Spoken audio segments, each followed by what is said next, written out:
This is the last meeting of the Children, Adults, Health and Wellbeing Policy Development and Scrutiny Panel meeting of this year. So, as usual, I will ask my panel to introduce themselves to everyone in this room and, of course, to anybody who might be watching online. This is a webcast meeting, so anybody who doesn't wish to be on that will need to let our IT people know, so they can arrange for you to be not viewed. Can I ask that everybody, when they are speaking, that they have their microphone on, and then when you're not speaking, turn your microphone off, because the cameras, as you know, are primed to move to whoever is speaking. I think that's pretty much everything I need to say at this moment. My name's Dina Romero. I'm a councillor for Southdown and I chair this meeting. And I'll pass to Liz. Good morning. My name is Liz Hardman. I'm vice chair of this panel and I'm a councillor for Porton. Sorry, David Harding, Chew Valley Ward. I was asleep. Councillor Joanna Wright, Lambridge Ward.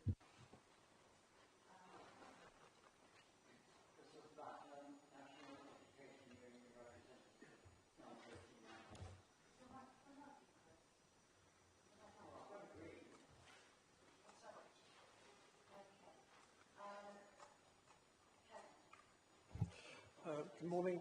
My name is Kevin Burnett. I'm a Professional Association rep with the NAHT and a non-voting member of the panel. Paul Crossley, Councillor for Southdown.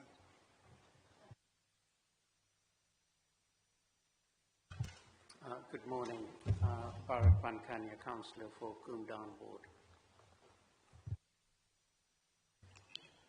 George Leach, Councillor for Keynsham North, substituting for Councillor Michael Wharton.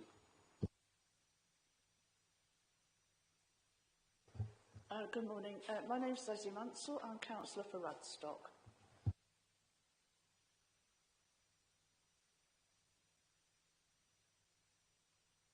Good morning, everyone. My name is Mark Durnford. I'm the Democratic Services Officer for the panel.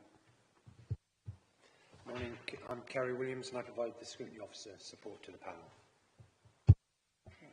And thank you. And as I hope I said earlier, officers, when it's your turn to speak, if you could introduce yourselves at that moment, that would be great. And obviously, any other councillor who's in the room, that would be lovely too.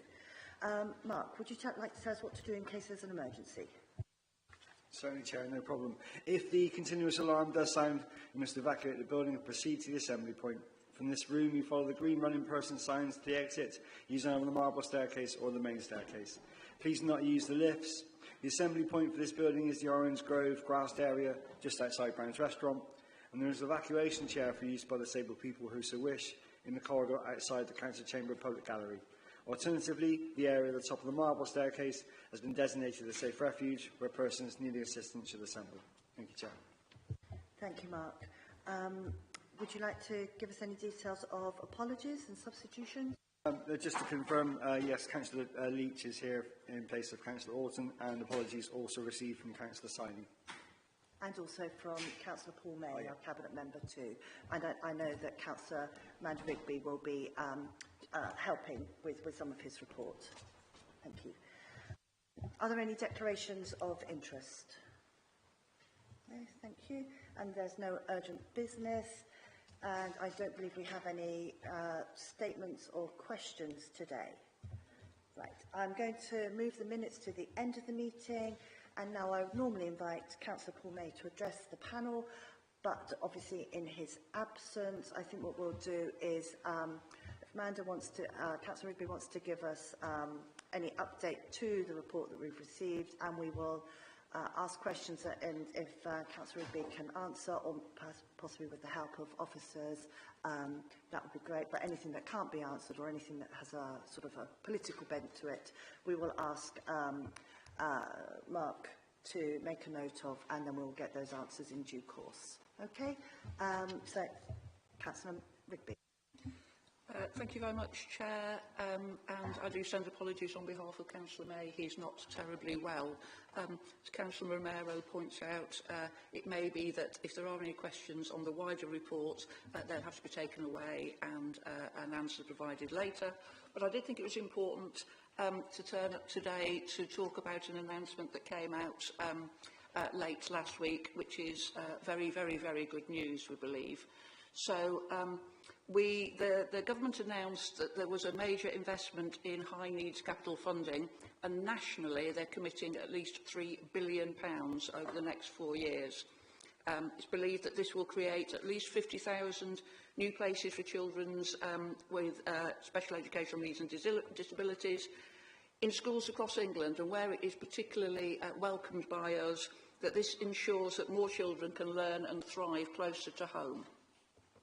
Very specifically, locally, this announcement strengthens our plans for 2 new free schools. The Greenways Academy, which I think, as you all know, will be a special school, and the Soulis Academy, which is going to be alternative provision, both of which are due to be delivered on the Culver Hay site in Bath. These schools will provide much-needed specialist places for children and young people, and as I say, it will reduce the need for families to travel out of the area to get the most appropriate provision for them. This will also have the benefit of help managing council finances by both lowering our transport costs and improving sustainability. In addition to these projects, the announcement of additional funding enables us to explore further any SEND capacity within existing schools. This aligns with all of our safety valve programme commitments and our ambition to deliver inclusive education across Bath and North East Somerset, but we don't yet know the additional amount that we will be allocated. We are committed to working closely with our partners, to the multi-academy trusts and the wider community to ensure the best outcomes for children and young people with special educational needs and disabilities. The next step is that council officers will liaise with the Department for Education, including what timelines will be, approvals and delivery arrangements for these free schools. And obviously I'd like to place on record on behalf of Paul and I think on behalf of all the officers our thanks to the Department for Education for their continued support, and we very much look forward to improving the SEND provision in our community. Thank you, Chair. Thank you. And I think what we should do is, if there's any questions on that statement or perhaps on the wider sort of SEND issues, because I think there's 3 or 4 sort of paragraphs in Paul's report, then maybe we could take them at this point and try and sort of, rather than jumping around the report. So Liz first, and then Kevin, and then David, and I'll come to everyone else in turn. Thank you, Councillor Rigby, for standing in. I did want to expand a little bit on the free schools, because apparently, I may have missed something in your statement, so apologies if I have. They have been paused for now, and there was a recent statement by the government saying that all building of free schools for special needs would be stopped because they are keen that special needs youngsters are being educated in mainstream schools. So have you got any update on that? Thanks. So the letter that was sent out at the end of last week, which I believe is in the public domain, so we can share, was very clear that the release of this money was, were we to want to do so, able to be spent on building the free schools. So you're right, it has been paused and has been 18 months of delay, I think, whilst we've been waiting for this. But no, on receipt of this letter, we are taking it very much as this is our released funds, so we can go ahead with our plans for Culver Hay site. That's really good news. Chair, I have other questions, but maybe if the panel want to carry on, I'll come in at the end if they haven't been answered. Thanks. Of course. Okay, so I've got David and then Kevin. Thank you, Chair. Thank you, Councillor Rigby, for standing in. I just really, and it may be a question that Paul needs to bring back later, it would just be how are we going to reduce the time taken for the EHCPs to get completed? What does things look like going forward, really? That is absolutely out of my sphere of influence. I'm going to look to the officers to see if there's anything quick they want to say now or if we want to take it away. No, Thank you, Chris. I'm sure you're going to tell me who you are. that's it. Yes, I am. I'm Chris Wilford. I'm Director of Education for Baines, and improving the timeliness of EHCPs is absolutely something we're working on right now. The biggest challenge has been the capacity within the team, which we've addressed. All the staff have been in place in September. There's a period of time where we need to do all the training and make sure those staff are up to speed. And we're really confident that we should see those timescales start to improve. At the same time, what we're not going to do is trade timeliness for quality. We want to make sure that we're working alongside parents and make sure that we are providing EHCPs which are of good quality. And our Parent Carer Forum tell us that's really, really important. They'd rather see officers taking time to get to know the family and child and to make sure that the reports are properly adhered, are properly examined and that quality is high. As you know, timeliness across the country isn't great and it's been dropping. And I think there's a lot of pressure on local authorities to speed things up, sometimes I think in not the right way, so we're keen to do it really well. What we've started to do is where we know we've got children waiting, we've started to use our Sending Inclusion Service to contact those schools and have conversations with the staff to see if there's anything else we can be doing in the interim. But it's of the utmost importance to us, but at the same time we want to get the quality right.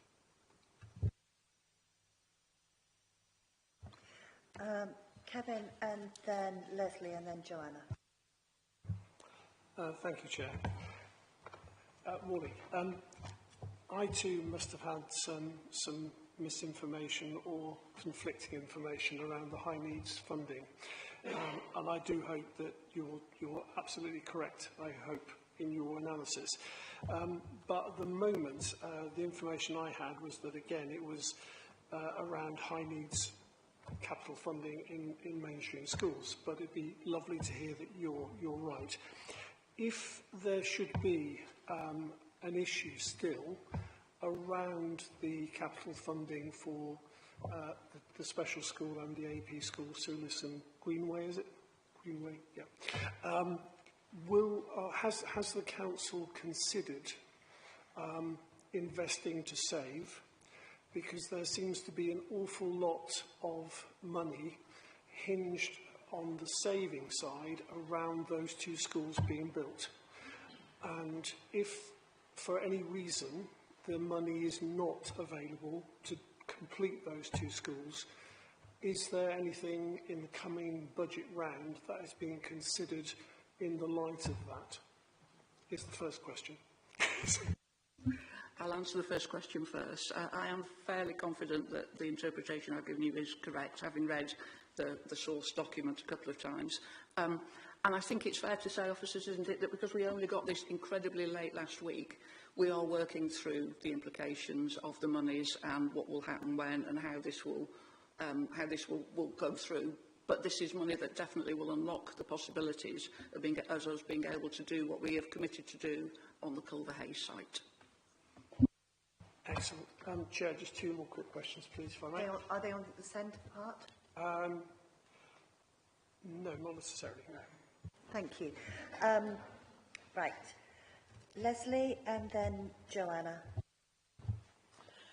Yes, thank you, Councillor Rigby, for stepping in at the last minute, and do send our best wishes to Paul, Councillor May, for a quick recovery. It's certainly very good news that the money is finally going to be unlocked by the government to build these schools, and it's questions that we've asked persistently around this. I won't ask the timescale because clearly we won't have an answer to that at the moment, but I'm sure we'll be asking that again before long. But on the send issues, we know there's going to be another inspection soon. So what evidence is being gathered to show the impact, not just activity, but across education, health and social care? How is performance being monitored to ensure we've got sustained improvement? And Chris, you've just talked about quality. I absolutely agree. It's really important that we have good quality. And what contingency plans exist, bearing in mind that we're not going to get these schools for a while? If demand continues to rise faster than the workforce growth, and then there's an issue around recruitment and retention of statutory SEND staff, how are we sustaining that given the national shortages? Thank you. Amanda? Interestingly, I was talking with Chris just before this meeting about when we may be getting the inspection. I don't know if there's anything you want to say to Leslie's questions, Chris, or if we want to take them away and come back. It's up to you. Perhaps Jean? Chris? Yeah, really good questions, Councillor Mansell. In terms of preparing for the inspection, I think we put something in the last report. We have what's called our local area inclusion partnership, which is the strategic arrangements between health, children's education and social care to look at all the aspects of all the services and all the support that's provided to children and families with SEND. And that board carries out what we call a self-evaluation, which we have got published, so I can share the link to the self-evaluation. And that's an honest reflection about where we think we are as a partnership in terms of what's working well, what's not working well, where we need to improve. And then below that self-evaluation, there's an improvement plan, which we rate to demonstrate progress over time. And that's looked at by the Local Area Inclusion Partnership, which met just last week, and we went through that. So that's the mechanism we use to make sure we know we're progressing. And then there are a number of metrics we also look at around performance. So health performance data goes there, information, quality of information will go there from other groups such as parent carer forums, so they will talk to us about issues that they feel are prevalent for their members in the local area. And we will also get other reports in there from other partners, whether that's around post-16 provision for education, preparing for adulthood. So there's a whole range of things that we're looking continually around that. And we will give Ofsted that self-evaluation in advance. And when they come, they will look to see whether they think our evaluation is correct or not, and they'll look at the outcomes for children with SEND. We feel that our evaluation where we are is about right. We know we've got work to do, but where we know we've got progress to make, we know it, and that's the important thing. But we think there are definitely some real positives that we're achieving children with SEND in Baines at this moment in time. So we also have an Ofsted inspection group, which is part of that, and we've been meeting regularly to look at actually how we manage that inspection. There's a lot of information Ofsted will need in advance, and then how do we prepare ourselves from when we come. And then with regards to the question on recruitment and retention of staff, I'm really pleased to say that the SEND team is now fully staffed, and that our retention in that area is now really, really strong. We've managed to attract some really strong managers, and we have got a number of really good staff which have come in from schools. We did have a real problem with turnover at one point, probably about a year ago. It was really tough, and it is a real challenge across local authorities to get SEND staff. They are in demand, but we think we've got a really solid basis of our team at the moment, which should continue to build and develop over the next few years. Thank you, Chris. Then I'm going to turn to Joanna. Thank you. Thank you for the report. In the report, it says that we are implementing a series of actions to reassure families and demonstrate progress, including clear communication on upcoming changes, preparation for forthcoming SEND inspection, etc. My question is, one of my questions is about this communication with SEND families. My experience of speaking to SEND families is they don't feel that they get any communication from Baines Council. Please, could this committee, even if we see it privately, can we see what some of that communication looks like? Because they're clearly saying to me they don't receive anything. And we're hearing something in this room that isn't happening. Picking up on the ECHPs, the numbers are abysmal. And again, talking to local residents on this, they are beside themselves that it takes so long to get that process in place, and that I hear that you're saying that they have to be good quality, but if they're having to wait such a long time and be out of school for such a long time until they get that service, then lots of parents are just desperate about what their children are getting. And then following up on this, you know, I feel like I've been on a journey to just even understand what's going on here. So let's just think about this hypothetically. And my situation that I'm making is hypothetical. I've got a SEND child. That child needs an ECHP. They come out of school. The ECHP takes months to be delivered. They're still out of school. The school is responsible for them. So what often happens is the school is responsible for them, but they're not going to school. The parent will often then go and try and find another school for them. They'll then go to another school because the school pays that money. The ECHP is the extra bit, I understand, that the council pays on top. But the academy pays for that first bit of education. The child will probably move about 3 or 4 times to different schools, and then they'll completely come out. And then they will receive from the council the education other than in school, the IOTAs, which we are then responsible for. So what could happen to a child is that for years they go through a system where the academies are paying for them and there's a top-up, which takes a while for that to happen. They try different schools. The schools don't work, and then eventually the council then has to put in the funding through the IOTAs, or whatever short anagram, how you say that. So there seems to be a system here that is about interests of finance rather than the interests of the child.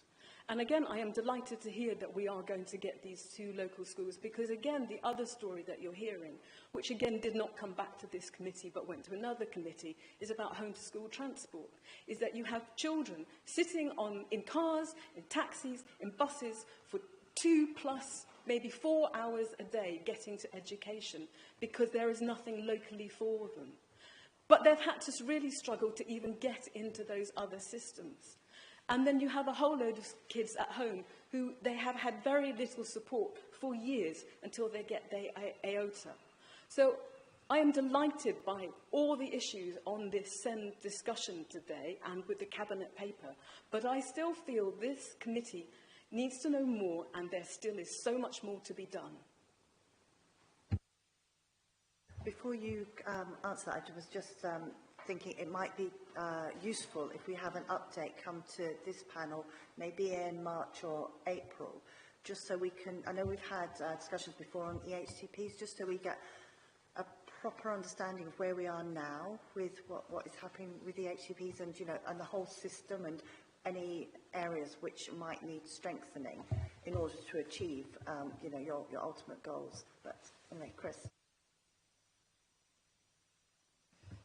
So Jean Kelly, Director of Children's Services and Education. I want to pick up the issue about comms first. So I've met with the Parent Carer Forum since I arrived here in August, and I recognise some of the concerns that you're raising.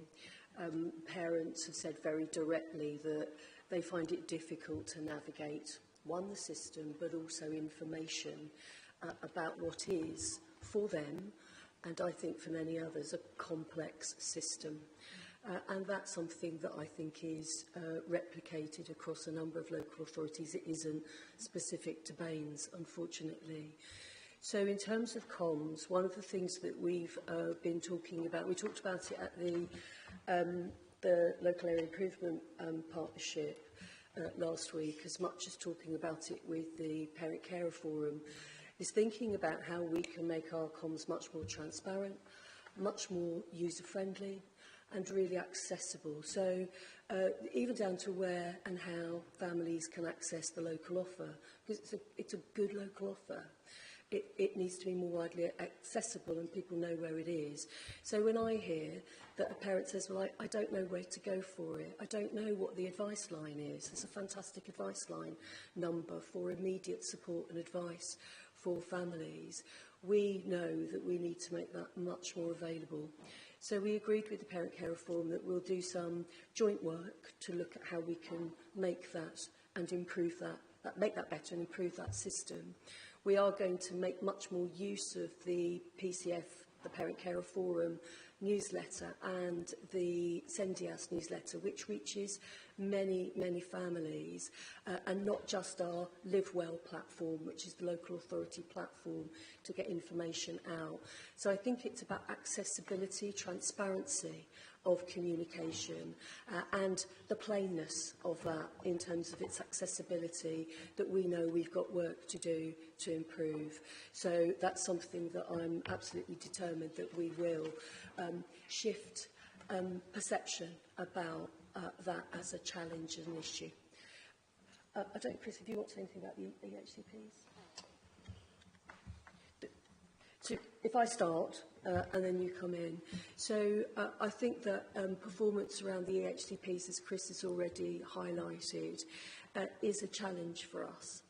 And again, it's not a challenge just for us here in Baines, but there is something about the quality, and I think Chris raised the issue about quality in an important way, because it's the quality of the way in which families wait. So you're talking in your hypothetical example about the range of ways that children may wait, physically waiting in a car to get to school that is out of the local authority, or waiting for a decision about the right arrangement for them, whether it be in their mainstream school with additional support or in a specialist arrangement. And we have been really, we've been struck in Baines with the limited range of special needs schools compared to the need that we have. Hence the plan, some considerable time ago, to grow our special need resource. But that's not the only way that we can increase that. We can look at resource bases within schools, and we're keen to work with our academies in order to look at how we can ensure that children remain local and indeed remain in the same school if they can, in order to get the support that they need. But there is a clear sufficiency challenge, and it's very difficult to resolve that issue quickly and without considerable cost, planning and effort. And in the meantime, alternative provisions and education other than at school, EOTAS, are the options that we have to think about how we support children as best we can while they wait. We continue to talk to our parent carers about how we can improve how children wait while assessments happen. And what we have done is radically increase our resource so that we can undertake those assessments in the timely way that they need to within 20 weeks in order to make decisions and support children into the right setting. We're not happy that it's not where it is either, Councillor Wright, and I want to say that to you. We want it to be much better, and we're working really hard in order to do that, and working alongside our parent carers who tell us truly as it is, and they're our barometer for whether we're getting that right and improving that over time. Chris, do you want to add to that? Only to echo what Jean said around the communication. I'm happy to share any communications that we do. I'll be writing to families again at the end of this week, outlining where they can access help and support. I genuinely believe that the work that we do in the SEN team, which is only one part of the SEN system in Baines, that the local authority it provides, there's a much bigger picture around that, and schools have their part to play in supporting children and young people as well. And I think the journey we're on, the implementation of our Send and Inclusion Advice Service, all the additional support that schools can access to support children earlier, I think is going to make a real difference to the overall experience. But can I just challenge that a bit further? What you're also finding is academies don't like the metrics of kids not turning up, so therefore also want to move them on. So you're caught in a system, or the child is caught in a system that is not supporting them as best it can, because the academies are looking at metrics and they get their funding through children attending. These children find it really hard to physically get there for all kinds of reasons, and then if they don't get there, they get moved and moved and moved. They're taking ages to get the ECHBs, and then the council is taking its time to give out AOTAs because it costs us money. So there is a system here that doesn't support the child. Would it be helpful if this comes within the my request for a future piece of work that comes back here for March or April, depending on which one of those is the meeting that's for around children? Just to clarify the specific request, is that on the EOTAS provision? Would you like a specific report I think we need to that? find out how many children are not attending academies, and what the And metrics mainstream does, and we need to have information from the academies. We need to find out how long, people have moved to different schools. We need to find out how many children would like to be on AOTAs and how much money they get. There's a whole picture here, and it's taken me ages, because I've been in this committee now over 4 years. It's taken me ages to work this out. So if it's taken me ages of all the papers that I get, I can believe that as a parent with a child like this, you must just be utterly confused. And as part of the, our pre-meeting information, I think it'd be useful for us to sort of be sort of shown that communications and that, is there a flowchart? How does a person who doesn't go to this committee, how do they access that kind of information and get themselves onto a pathway? I would also ask, for the Labour members to go back to the government and ask the government how are they going to support the academies and the metrics in academies when they send all these children to the new state schools and create better provision, because that is going to be an ongoing issue. We can certainly look at the detail out of the paper and make sure we're pulling out the key points to address those questions when we come back. Thank you very much. Leslie, you are on my list as well. Yes, can I just ask as well, we've had previous reports come to this committee about some of the initiatives that are going on in Baines, which are outside the EHCPs, to try and get some activities. There's one, I'm sorry, I can't remember the name of it now, but it's to do with the SLT unit at Southmead Hospital, working with young children around speech before they actually go into school. So, Leslie, what is SRT? Sorry, speech language therapists. Yeah, so I think it's would be really useful to have this report, as you've suggested, Chair, but it'd be good to see the impact of some of those other initiatives, because that's not the only one. I know there's others as well, but we have had reports on those here as well. Thank you. Thank you. Barrett, you're next on my list. Thank you. My questions have been asked by Councillor Wright and Councillor Mansell, but I just wanted to say,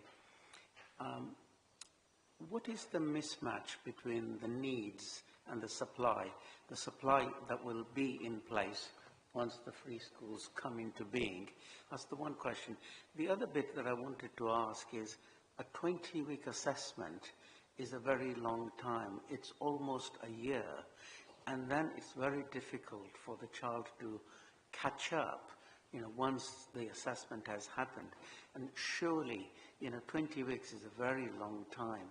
And should we not be working on making sure that the assessment is never 20 weeks, it's a lot less, less than 10 weeks, because 20 weeks, believe me, is a year gone. Thank you. Thank you. Chris or Jean? We absolutely want to be as quick as we can. We really, really do. Reports come from multiple places. They can come from speech and language therapists, occupational therapists. There may be more specialist ones we need to do around that. The volume of those reports is increased significantly, but it is our absolute aim to get that done as quickly as we can, and that's what we're working towards. Yeah, but what is it? Are you going to set targets and say to yourself, 20 weeks is not acceptable, we need to reduce it to 10 or 15 or some number? Do you see what I mean? I do. The actual statutory timescale for the report is 20 weeks, and that's the report, that's the timeliness we will work towards at this stage. When we can get them issued quicker than that, we will do. But I do agree, it is a long time, and we are doing our best to make sure we contact those families who are waiting and the schools to make sure that we're able to offer as much support and advice while they do wait for that assessment. So again, maybe that's a challenge to go back to government about reducing the statutory requirement down from 20 weeks as well. Jean? I just wanted to pick up the issue about sufficiency. So you talked about need versus sufficiency. We're currently reviewing our sufficiency plan because of the decision about the free schools is some considerable time ago. So we're reviewing that in order to make sure that that still matches, and if it doesn't, what that looks like. So we're certainly happy to share information when we come back that reflects those that analysis as well, if that's helpful. Thank you, Jean. I'm sure that will be. Liz, you're last on my list before me. Okay, thank you. Firstly, what I'd like to say is I'd like to follow on from Councillor Wright about the overlap between our panels and about home-to-school transport. One of the areas that Councillor May wrote briefly about in his report was about school streets. Now, unfortunately, nobody from our panel was able to attend the climate and emergency panel where school streets were discussed. I actually looked at the report that was included with Councillor May's report, and a number of issues came about for me, and I don't think these were addressed, and it is something that kind of spills over a little bit into our panel. Things like, are schools aware that they have to police the school streets, that they have to have staff available to actually marshal what's happening and to know which cars, parents, carers are exempted, which residents are exempted. The second question to do with school streets is, was this policy shared with residents? Was there any consultation? Are we putting schools, I mean, that may be the principle of schools before residents, in which case we do need to know about that. And there are going to be cameras possibly put in place. Would that be paid for by the council, and how much would it cost? So that's my first question, is on school streets and the overlap spill with our panel. And thank you for moving us on from SEND, Liz. I'll be back to it in a moment, actually. I can say a little bit about school streets, Chair, if that is helpful. I'm not going to get involved with what goes to which panel, because that's way above my pay grade. School streets is a programme that has been rolled out in many parts of the country, and we are in the middle of rolling out our particular programme. Where it has worked in the past, a lot of the parents have ended up being volunteers, certainly in the trial period when it goes in first, to do precisely what you said, Councillor Hardman, in terms of checking on which carers are bringing which children in which car. All the schools in Bath and North East Somerset were asked if they wished, all the primary schools in Bath and North East Somerset were asked if they wished to take part in a school street programme. And a lot of work was done to see if we could try and find schools with different kinds of needs, because it's very different if you're a school in a rural area where everybody comes and drives you to your school than if you're something like Bathwick St Mary's, which is my local school, where a lot of people do already come by either walking or cycling. There is now more provision in law for there to be camera enforcement of some of these things. So instead of putting any burden on the school of having to provide already hard-stretched staff to do things or getting parents to volunteer long-term, there can be provision to put cameras in if that is felt necessary. But what appears to have worked is areas where a trial is put in for 6 months, because like with all these things, you don't kind of know what behaviour change is going to happen until you actually trial it, and then put something permanent in when you know what the right solution will be. Chair, I think maybe when you have the Chair of Chairs conversation, it might be a good thing to say what needs to come where and how, but if that helps, that's my kind of 2-minute overview of where we are on the School Streets programme. Thank you, and thank you for your words around being Chair of Chairs of the scrutiny committees. It is something that I think does need to be discussed more fully, not necessarily just how we get that input from another member into that panel, but perhaps maybe there should be some different joint working as well. Questions? Molly, forgive me if I missed it, but there was some consultation with residents in all of this. Absolutely, absolutely, yeah. Thank you. I apologise, Chair, but I'm going to go back to special educational needs because I want to get in and I wanted to follow up what Councillor Wright was saying. But on special educational needs, firstly, as a Labour councillor, I do not expect me to be able to represent the Labour government here. But what I would add is that there is a white paper coming out in January 2026. So, Councillor Wright, I hope some of the issues that you're raising would be there. And Councillor Rigby, that very important letter that you've got from the DFE, would it be possible for us as a panel to be given sighting of that, as obviously it contains a lot of very important information? I am just going to look at the officers. As far as I can see, it was embargoed. We're now past the embargo. I don't see a reason why we couldn't do that. Is that right? I'm happy to share. Excellent. And then my very last question, again, is I'm leaving SEND and special needs and special schools, and I'm moving on to Charlton House. It seems a long time since it was deemed to be closed and to reopen as a special school. So it's about 15 months. Is there any problem with the building or with resources or anything like that? Thank you. That I absolutely do need to delegate to officers, I'm afraid. Thanks for that.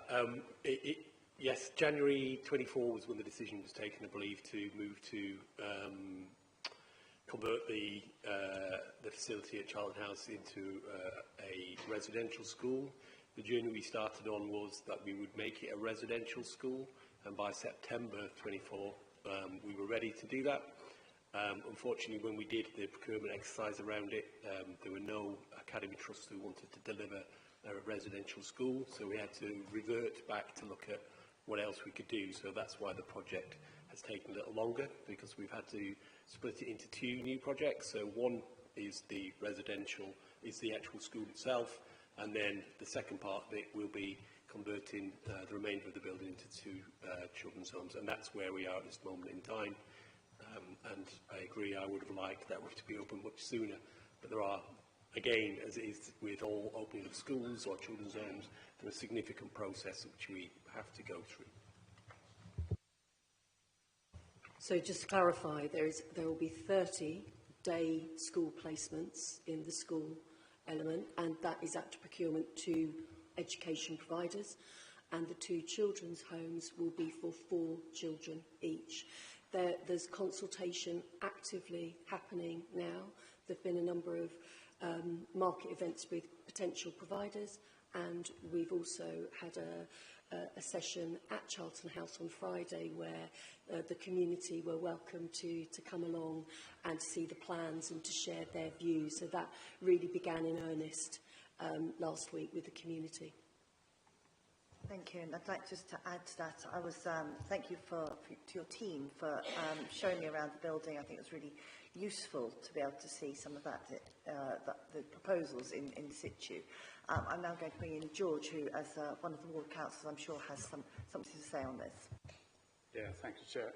Obviously, as the ward councillor for Cambridge North, where Charlton House is situated, I'm clearly delighted with the plans and the proposal. I think it's an excellent use and the repurpose of the building for an extremely vital matter, so thank you for that. I do have a couple questions specifically on it. The first one is, the documents talk a lot about savings being made by this method, and I think that's probably quite intuitively appealing and quite likely, but I couldn't see a figure anywhere on it. Do we have any board indication of the savings this will create for the council? That's question number one. And question number two, we've had some consultation with residents, and obviously we had the open day on Friday. I wonder if there's been any letters, mailings, things of that nature going out, partially to help deal with misinformation that flies around, unfortunately, as not everybody understands some of the acronyms that are used on these things. And while we're clearly talking about children with extremely specialist learning needs, regrettably, there are members of the community who have interpreted that slightly differently, let's just say. So I wonder what we're doing to help combat that, as obviously it's a change of use for the site. I think they're both excellent questions to which I don't have any answers, so I'm looking at the officers. So I'm going to pick up the issue about communication. So as we've begun the process, I think those comments are incredibly helpful, and we're also hearing those elsewhere. So ensuring that we have a very regular stream of communication in the local area is going to be really important, and perhaps a mail shot to all addresses is something we will absolutely pick up, as well as thinking about all of the frequently asked questions. I take your critique about the use of acronyms. It's not okay, and we need to ensure that there are none in the communications that have gone out. So this is the beginning of the process, and we will ensure that we've picked up those comments as well as anybody else's to make this as accessible, understandable for as many people as possible to give their views. And we've already had a rich range of reviews that are both positive, neutral, and those people able to say more negative, giving it more negative feedback so that we can really address those issues quickly. I would just add, even using terms like, I understand it's government terms, special needs, some people interpret that as not necessarily people with autism and things like that, but people with violent tendencies and things of that nature. So again, it's quite important that we use the right language to allay residents' concerns, because that's actually not the purpose of the site.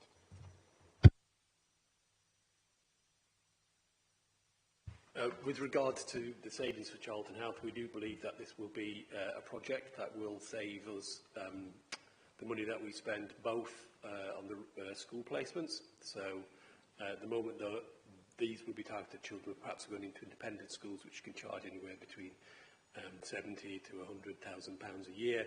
We would expect to be paying significantly less than that. I'd be loath to put an absolute figure into the public domain at this stage until we've been able to work that up. And more importantly, once we've worked through the tendering process with the Department for Education with regards to the school, but certainly an academy school, which are the only schools which would run that provision, because local authorities can't open up its own schools anymore, would definitely be cheaper than an independent school.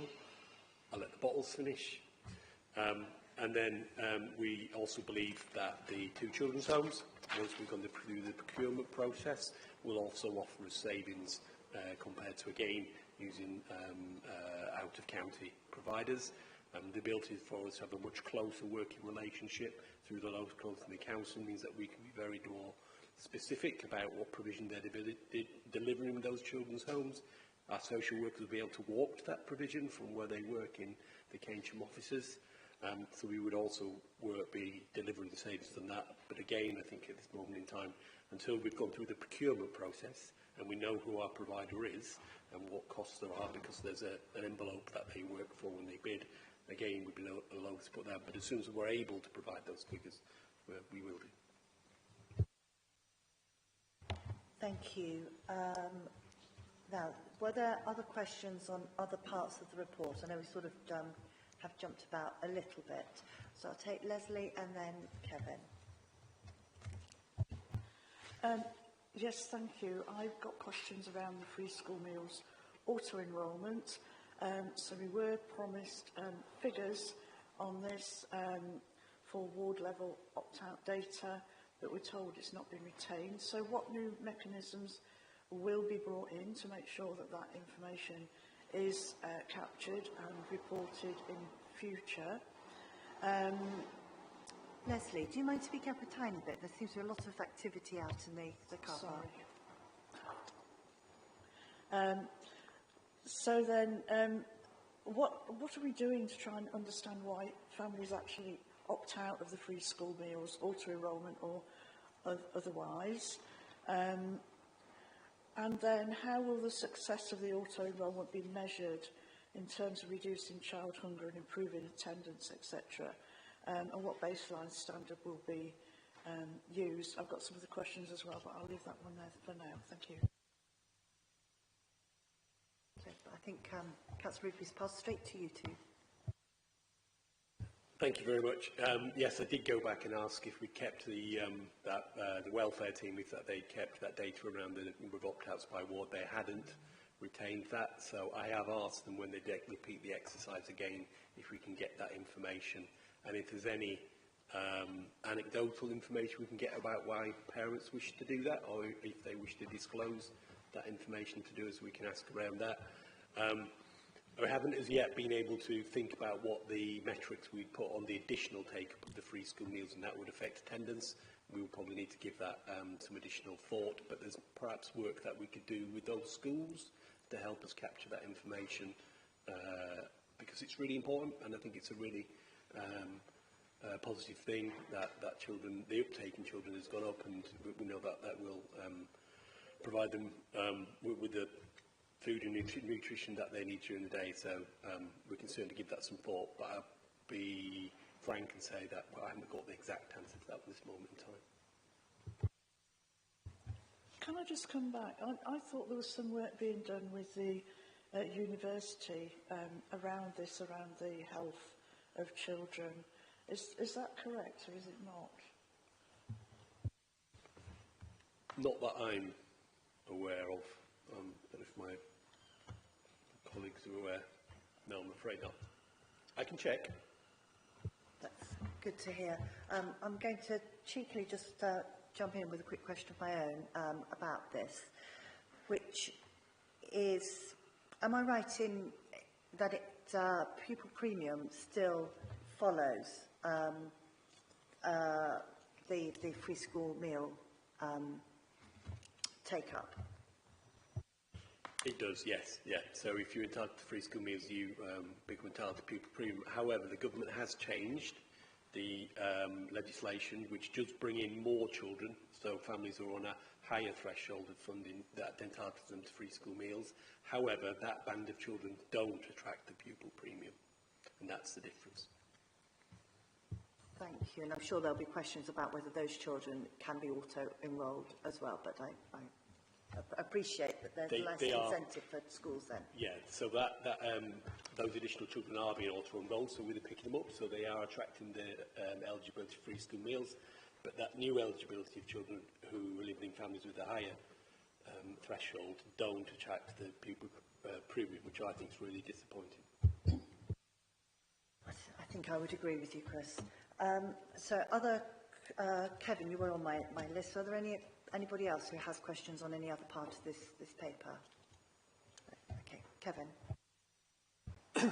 Thank you, Dina. Just a quick follow-up from the last comment you made, Chris. Although they may not attract pupil premium, is there anything in terms of schools attracting additional funding for free school meals as a percentage in deprivation indicators or factors?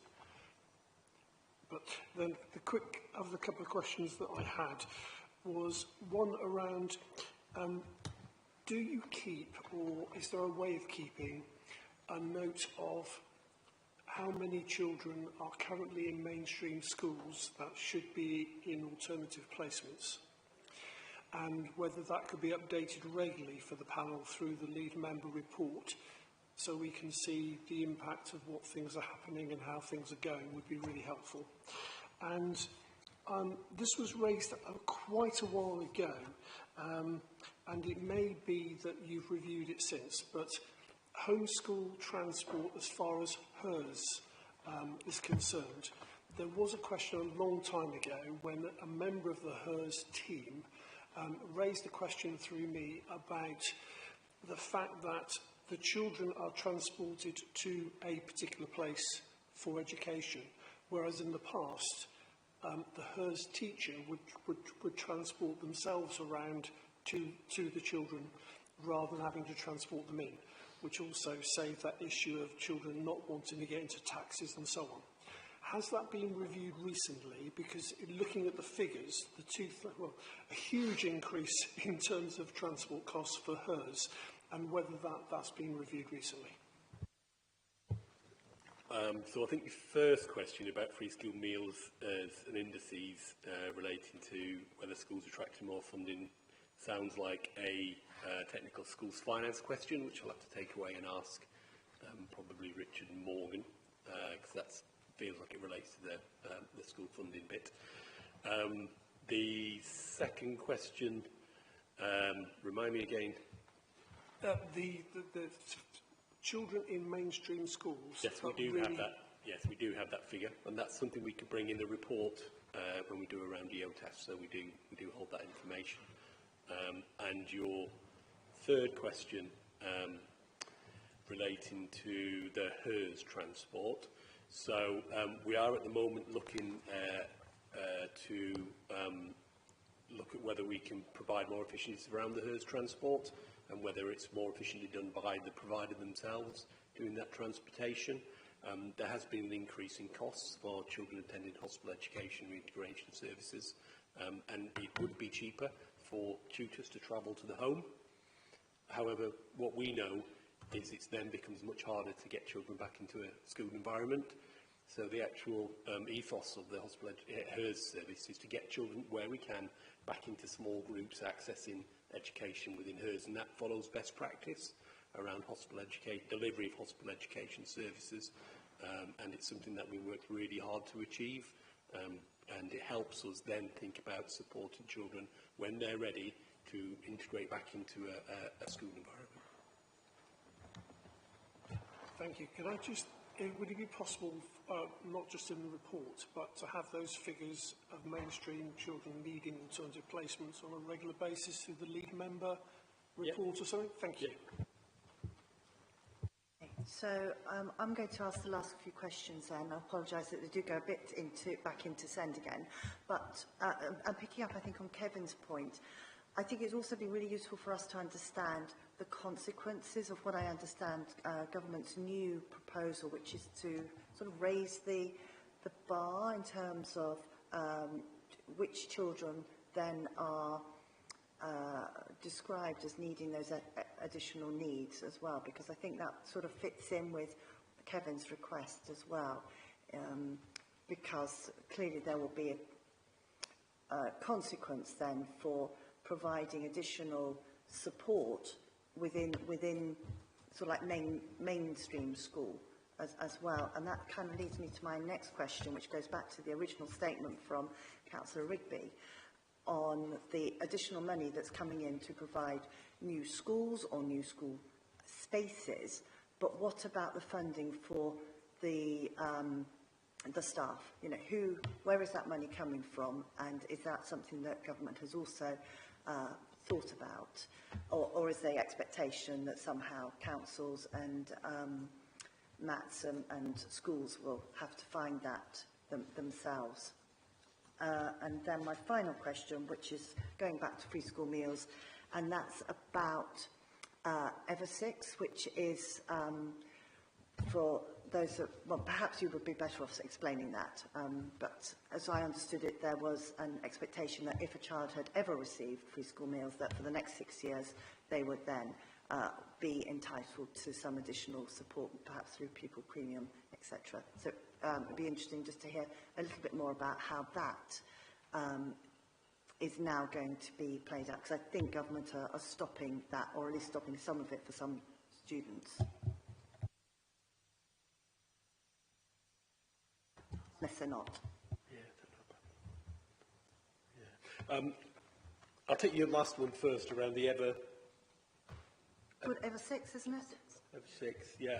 I'm afraid that's not reached my ears yet around those changes to that, so I can certainly have a conversation with the welfare team to see if there's been something muted or something legislated around that, because I've not picked that up yet, but I can have a look at that one. With the other two questions, obviously we need to go away and think about what that means in terms of the recent announcement, because it doesn't include any of that type of detail, Chair. Thank you. I think we will want to have a report about how this money is going to be spent and more of that detail, but I think that could follow with the follow after, sorry, not with the copy of the letter from the DfE as well. So thank you. Okay, and thank you also, Councillor Rigby, for your time and for your answering the questions and for standing in at the last minute for Councillor May. And if you wish to go, you can, or you can stay if you would like to. I would love to be able to, but I've now got to get back to the meetings I should otherwise have been doing. So thank you all for your time. Okay. Sorry, is this on this still on this report? Is it very quick? Well, it was around the home to school transport, because again we'd asked questions around this and we were told yes, it goes to the corporate scrutiny, not to this one. So I've had a look at their report, because I would have thought it would make more sense for it to come here, but there we are. It's not my decision. So what measures have been implemented to reduce reliance on single occupancy taxi journeys for SEND pupils? What further opportunities exist to expand independent travel training and personal travel budgets? and I understand that there's an inquiry into home-to-school transport under the Public Accounts Committee. Do we have any idea of the timescale of the outcome of that? Some of those questions we might need to send to the relevant committee, but I'm sure Jean or Chris will try and pick up on some. Yeah, thank you. We're always trying to reduce the number of single journey taxis that we have, and we're always reviewing all those transport routes where we can include other young people in those, children into those routes we can, we want to bring those down. The key to bringing a lot of those down is more sufficiency in terms of our availability of local spaces.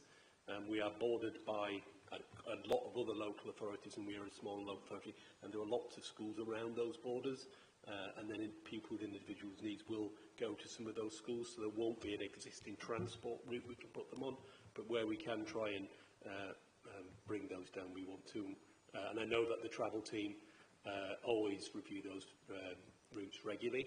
With regard to personal transport budgets, we know from, I think it was in the report and from the external review of our homeschool transport arrangements, we do know that actually we achieve a good rate of personal transport budgets in terms of the take-up of them, and we continue to promote them because it does enable parents to have some more flexibility, but there was always room to improve, but we know we do have good take-up of them around that.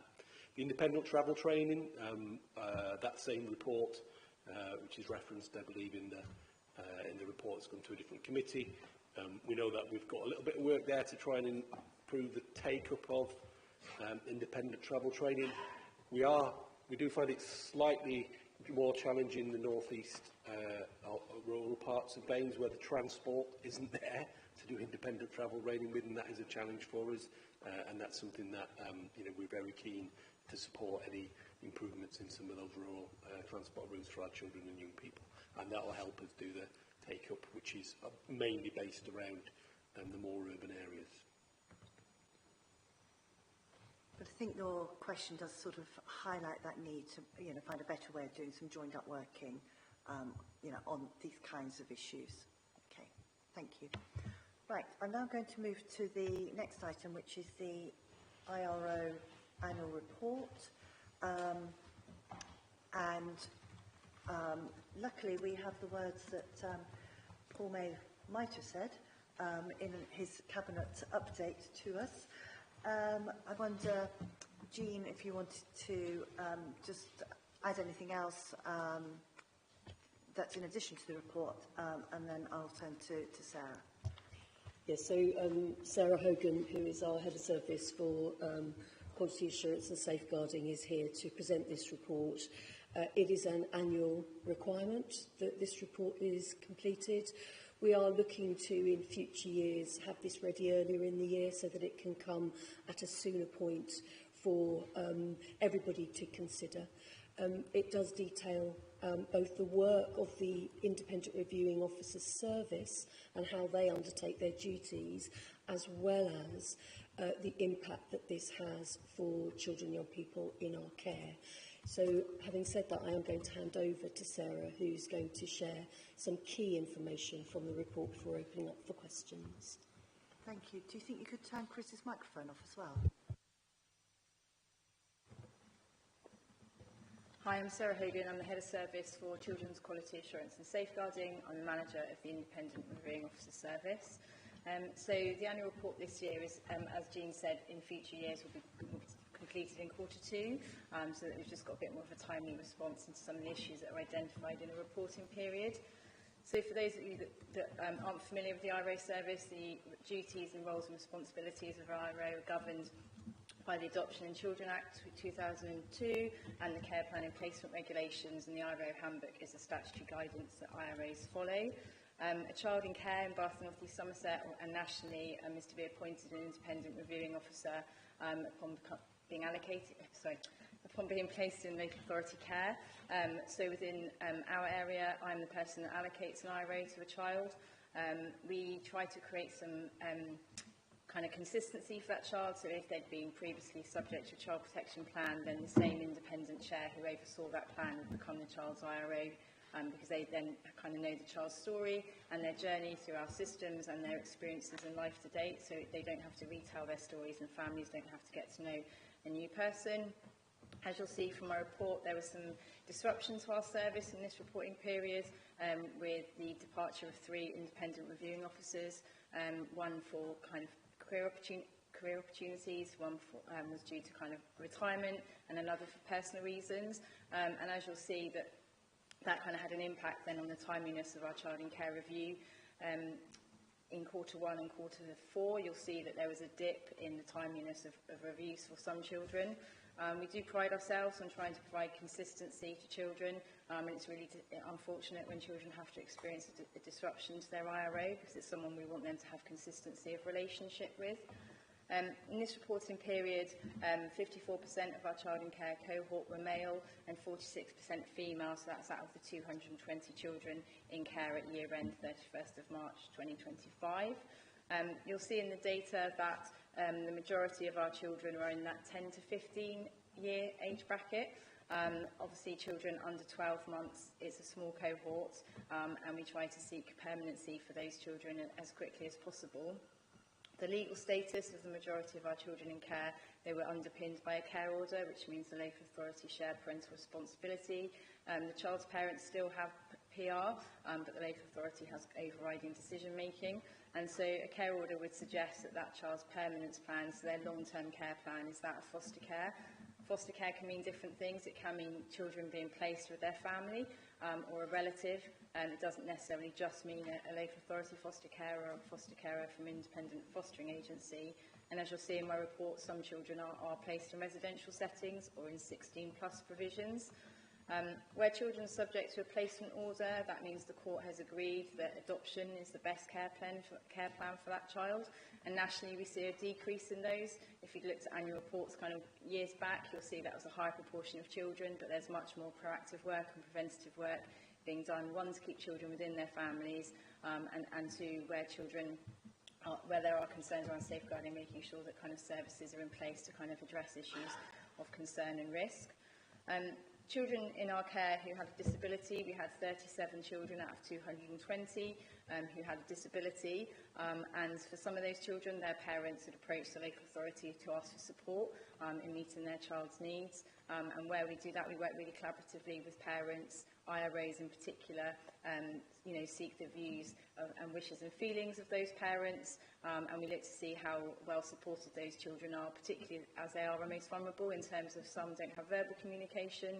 So IROs are really pay attention when they visit to seeing those children where they live with those that are caring for them. And we promote advocacy for those children as well as the system around them in terms of professionals. So off the record, provide advocacy service to our children in care. In terms of those children that left care in this reporting period, you'll see that a large number were because they turned 18, so they remained in care until they became adults. The IRO role does end when a child becomes 18. There's no statutory guidance legislation that suggests an IRO role continues. We have talked about that in previous years. It's not something at this stage that we offer, and nationally it's not something that we see being offered, but we can see as an IRO service that there are some children that it might benefit, but it's not something that currently we provide. Reunification of children in care, as those that were here last year will know, has been a particular area of attention that we've given as a service and worked with children's services colleagues about. Where it's possible for children to return home, then we should absolutely be considering that and supporting those plans. And we're starting to see an increase in those children. Research tells us that children that return home in a planned way have a more successful outcome of remaining at home. It's not without risk, and I don't think we should be risk averse. I think we should embrace that children in care, this doesn't mean they're safer being in care than it does at home in some instances. So the IROs work with children's social care colleagues and other professionals to kind of think about which children reunification may be suitable for, and we're particularly alert to the fact that not all parents will step forward to say they want their child to come home because previous experiences, issues of power and kind of state intervention and not, I suppose, wanting to rock the boat. So it's really important that IROs capture and embrace kind of parents and family members for children to think about long-term care planning, even if a child's been in care for a number of years. In terms of this period, you'll see that we had one child who was subject to Section 20, so that's where a child's placed in care with parental agreement. That child unfortunately received a custodial sentence. We have really, really minuscule numbers of children, over, I think it's naught at the moment in terms of children in custody, and I work closely with the custody review panel, so we look at all children who receive custodial sentences or are held in custody overnight. So this particular child, because of his legal status, he didn't remain a child in care once that custodial sentence had been granted, but we did review, there was a review into kind of any learning for that child. Whilst there was none specific to the IRO, it's always really important to think about kind of the recommendations from learning reviews, and we take those on board. I think, as I explained last year, there's been, the service, I would say, over the last 5 years, our timeliness of child and care reviews has kind of always been above 90%, and unfortunately, the last 2 years, we have seen a dip in that. It has increased in this reporting period, 24 to 25, from the previous year, 23-24, by 5%. It's still not ideally where I'd want it to be, so 87% of reviews are on time. Ideally, I'd want to see at least 90% of a child's review being on time, but that is unfortunately because of the small nature of our service, and so when we have departures, just recruitment is a real challenge in this area, and sometimes that timeliness of getting someone to step in, where children have been reallocated, sometimes diaries unfortunately haven't aligned, and so a review has fallen out of timescale, but it is an area that we closely monitor, and I particularly monitor with my business admin manager and IRO administrator. Following the Child Safeguarding Practice Review that was undertaken in 2023 in relation to Sky, which I spoke about here last year, there was a recommendation around strengthening the process in regards to reviewing plans for children in care. Midway reviews were introduced to the IRO service in January of 2024, and whilst they're not a statutory requirement, it's a local practice. It's one that we see regionally is embedded across the region.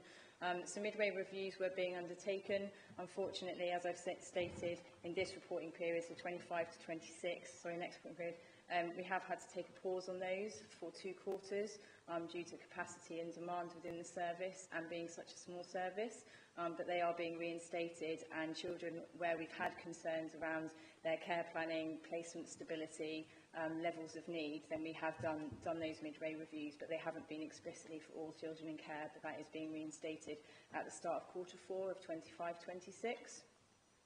Myself and colleagues within Children's Services have been working very hard to think about social work reports for child and care reviews. I think I've been here several years talking about this area of practice. A social work report for child's review is capturing a moment in time for them. It reflects to them and those caring for them what their needs are at that particular moment, how those needs are being met, and also helping think about shaping the future and making sure kind of children's aspirations, wishes and feelings are driving their care plan and their day-to-day care. It isn't an area where we feel it's good enough quite yet. There's been a lot of work being undertaken to look at how we can strengthen that practice, and most importantly, the kind of experience of children themselves, that they see that the report, that they get an opportunity to talk to their social worker and those involved in their care plans about their needs. So since this end of this reporting period, so 24 to 25, we've introduced mechanisms to have tighter scrutiny and oversight of the timeliness of reports, and having avenues in which my service can kind of escalate to children's social care colleagues where reports aren't done, so that we can address that. And, you know, sometimes that means individual performance, but that also can sometimes mean particular service areas. In terms of our children in care, we've often had a lot of stability for children in care. It's really important for a child that they know where they're going to live on a day-to-day basis, but kind of from one year to the next. Nationally, there is a huge sufficiency deficit within our children in care population and in terms of placements, and it's not unique to Bath and North East Somerset, but as a result of that, we're also seeing some traction in terms of placement moves for children. So in this reporting period, 37 of our children received changes in care plan, which meant they moved placement more than 3 times in a 12-month period, which is absolutely not ideal. But unfortunately, this is reflective of the market in terms of kind of opportunities for fostering in terms of residential, and at times the complexity of children's needs. We want our children to be cared for by the best people who can meet their needs. IROs are really vigilant to kind of those children experience moves, kind of how we learn from if a move has arisen in an unplanned way. IROs are really kind of prominent in looking at why has this child got to move, what do we need to learn from that, and how can we help shape then the next care arrangement that's identified for that child. I think we should absolutely still celebrate that there's a lot of placement stability for our children in care, but we shouldn't lose sight of the small number that have experienced 3+ moves. We've had a kind of slight decrease in the number of unaccompanied young people this year, although it has also increased in 25-26, just to prepare you for next year's report, but it was a decrease of 3%. The majority of our unaccompanied young people are male, and the majority are age 16+. There's been a real focus in children's services to kind of identify care arrangements for those children more local to Bath and North East Somerset, and 55% of our unaccompanied young people are in kind of Bath and North East Somerset or very neighbouring local authorities, which is really important in terms of their access to understanding the service, and social workers getting to know those children who've often had some really harrowing journeys to the UK. So it's really important that they understand the care that can be afforded to them. A really important aspect, most importantly, is of having child-centred reviews and services delivered to children that are inclusive, that support them to participate, and that any decisions about them are informed by their wishes and feelings and their views. So 62% of our child in care reviews in this reporting period, a child participated and attended their review. That doesn't mean that 48% haven't attended at all. It just means that they might not have attended in person. They might have had an advocate attend on their behalf. They might have done a written submission. They might have met with the IRO before their review, but they didn't want to physically be in the meeting. And I suppose I'm always struck when I hear from IROs about the creative approach they take to really engage children in their review, and to find ways that children can participate in a way that they feel able to. I'm sure it will feel very intimidating if I walked into your house with 4 other people to have a meeting about you. So it's really important that we think about what a child needs and how that space can be as child-focused and friendly as possible. So I think we do have a really strong participation of children in our care coming to their reviews, and the IROs are really creative in trying to reach out and find ways to engage children that actually we haven't quite found a way yet to engage. The dispute resolution protocol is a really important protocol for our service. It's a mechanism in which we can highlight any significant concerns around care planning for children in care. You'll recall that last year there was a recommendation to revise that dispute resolution protocol. That was reviewed, and since October of 2024 until March 2025, we had 54 formal uses of the dispute resolution protocol. So that's where IROs haven't been able to reach a resolution with the social worker or the social work team, and so they've kind of escalated into a more formal mechanism. It's a really positive process. It's not to be seen in a kind of negative light, because it shows that, one, as an IRO service, we absolutely hold children's needs and rights and wishes and feelings at the president of our decision making, but it is a way of kind of holding others to account, to kind of say this isn't good enough, and how can we make changes for children. Just a couple of things before I kind of draw to a close. So the service was internally audited in the kind of cusp of 24-25, start of 25-26, and we were given a level 4 quality assurance in terms of kind of the remit and role of the service, so 4 out of 5. I think that's a real credit to the service, given some of the challenges that we faced over the last 24 months. And there's some recommendations that was made from that audit, but actually none of them were kind of unknown. There were ones that we'd kind of, at the very start, when I met with internal audit, kind of said these are some of the areas that I found needed to be strengthened or pursued, and any recommendations from internal audit feature in our plans for 25-26 onwards. Finally, the report sets out for you the areas within the service that I think we need to pay particular attention to in 25-26, looking at things such as child in care timeliness, participation of children, the IRO internal audit recommendations, our review records, midway reviews, etc. So that's just a very short kind of précis of the report, and I'm happy to take any questions. Thank you very much. I think that was a very full sort of addition to the report. Well, are there any questions?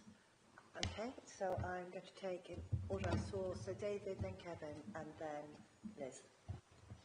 Thank you very much for your report. It's really, really good report and really frank report. Mine's a sort of higher level question, I suppose, in one way. In your experience and knowledge of the area, do you think that more funding to foster parents would increase the numbers and the stability of placements? I think it's always a real challenge to think about just specifically finance. What we want is our best carers for children, and finance, in my view, doesn't necessarily attract the people that it might need to. I think it certainly might help some fostering households, and it might make foster carers more available on a day-to-day basis. You know, some foster carers do still work, or there might be, you know, a couple, and one works, one doesn't. So I think we should be really cautious about kind of using finance as a way to generate more foster carers. I think we need to look at the quality, the support, how, you know, who's supporting that carer at 12 o'clock at night when things feel really challenging, or on a weekend. So I think it's about how the services, and I think in Bath and North East Somerset there's a lot of work being done to look into that, and regionally, and some of the recommendations from Joshua McAllister's review have kind of led to more scrutiny around how we're going to support fostering households. I don't know if colleagues want to add anything. If I could come in, there is a South East regional fostering hub.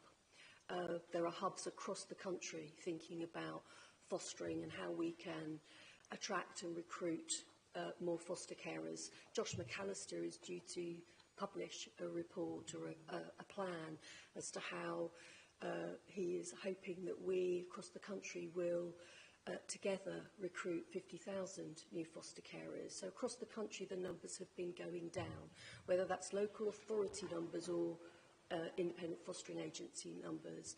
One of the pieces of work that we've asked the South East Regional Hub to look at is Southwest Regional Hub, is to think about what the offer is across all of the different local authorities. So it might be an allowance that helps recruit more foster carers.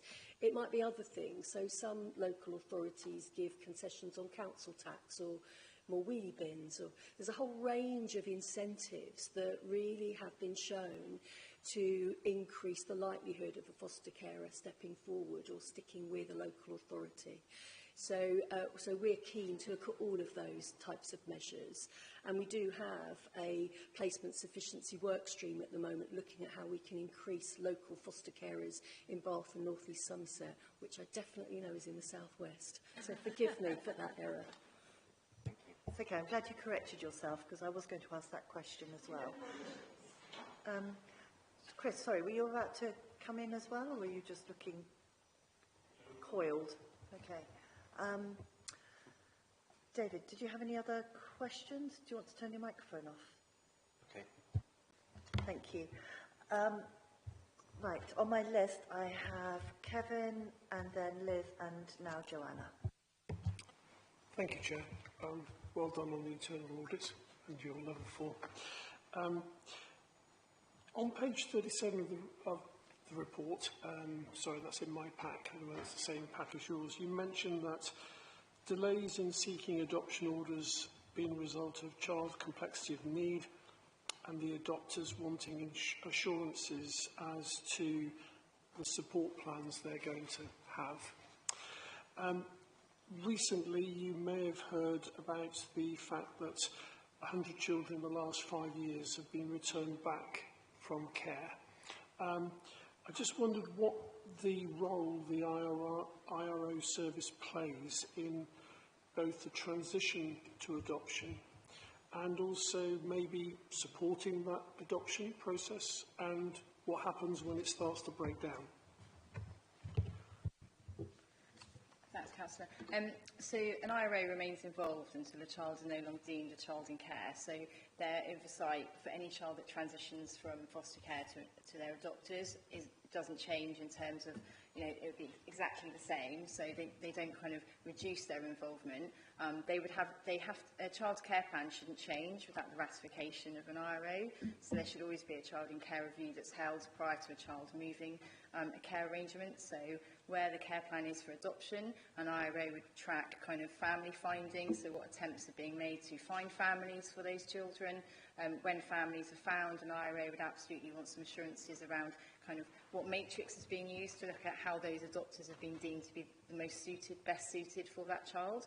IROs will, whilst they won't visit prospective adopters ahead of the child moving, they will kind of appraise themselves of the assessments. They'll have spoken to the social worker, they'll have spoken to the supervising social worker where they have any questions or queries. They will review the child's records to look at kind of care planning meetings, so where those decisions are being reached around why these particular adopters may be felt to be the most suited for that child. Once the child moves, an IRO would seek to hold a child in care review within 20 working days of that child moving. They would have seen ahead and they'd have given views on any transition plan, so how children are transitioning one care arrangement to another, and how kind of those attachments and relationships with the previous carer are being kind of utilised to support that child transitioning and forming attachments to their new carers, new primary adopters. Those would be their primary carer. So the first child in care review will really much look at kind of how the child's experienced that move, how the adopters are feeling, what support is being offered to both children and adopters. Where they have concerns, they will voice those in the review, and their recommendations will look to underpin any kind of vulnerabilities that they identify. If they were really concerned following a review, then they would speak with me, they'd speak with the social work team, there'd be an internal meeting to kind of look at these are some of the areas the IRO had some reservations about. And IROs, I suppose I will just highlight, are really experienced practitioners who've been managers, they have a lot of care planning experience and expertise, so they're really good at foreseeing and kind of thinking about some of the kind of other areas that are really important to stability in terms of adoption. I don't think it's negative that children are with adopters for longer before adopters seek the adoption order. I think what's really important is that there's no hesitation. So if that isn't happening because it's around, you know, children feeling claimed or the adopters claiming children, then that's very different to actually everyone just wanting to have that security around that child and those adopters to give all of them the best foundations to kind of move forward. If an IRO had concerns about anything relating to support, they would absolutely escalate those and would utilise internal escalation process like the dispute resolution. IROs are often the person that an adopter may call once a child is placed if they are worried about anything. It doesn't happen routinely, but it is something that I see play out where an adopter will phone an IRO to have that discussion because they see them as independent and they also see them as one of the advocates for the child. So I think it's a really collaborative approach. We work with children's social care colleagues, with Adoption West, with adopters to kind of think about that. Absolutely, at the moment, there's a lot of focus on sadly adoption breakdown and children that re-enter the care system.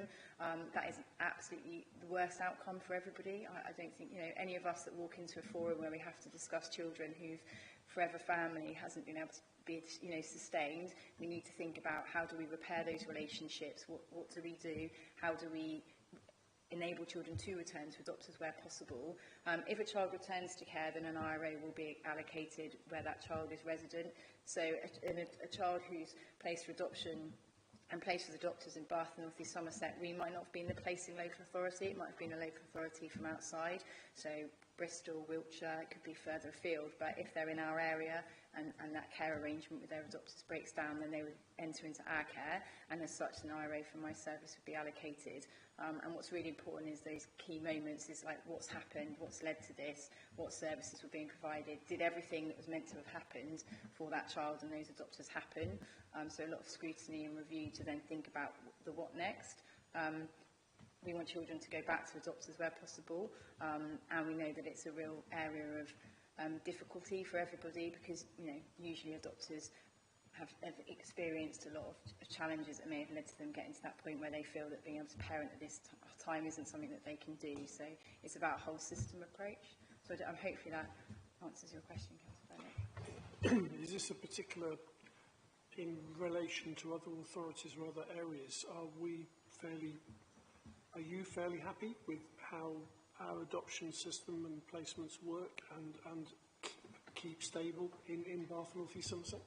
Yeah, I mean, we work closely with Adoption West, and there are regional meetings to look. You know, I don't think we are not aligned with a lot of other local authorities in terms of our experience in this area, and it isn't. We don't have a huge number of children. Where we have got a growing number, but they're not huge numbers of children who have entered into care as a result of adoption breakdown.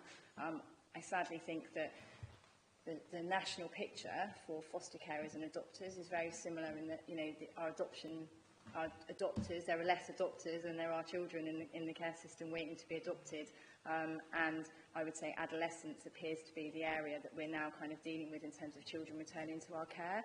And the practice, you know, potentially 10 years ago is very different. You know, we've got greater research, knowledge, understanding, trauma-informed approaches. We understand kind of those early years experiences, even at kind of a 3-year-old when they're 13, you know, the research tells us that actually that adverse experience has a real impact. So although a child could have been with their new family for 10 plus years, it doesn't mean that some of those early experiences have been eradicated entirely, because we're talking about internal trauma that sometimes lays dormant till adolescence, puberty, etc. So I think we see nationally groups of adolescents returning to the care system, but you know, there are still lots of benefits to adoption, and there's a real strength in children having a forever family. But it's right that we keep a critical eye on it and we really think about what's happening.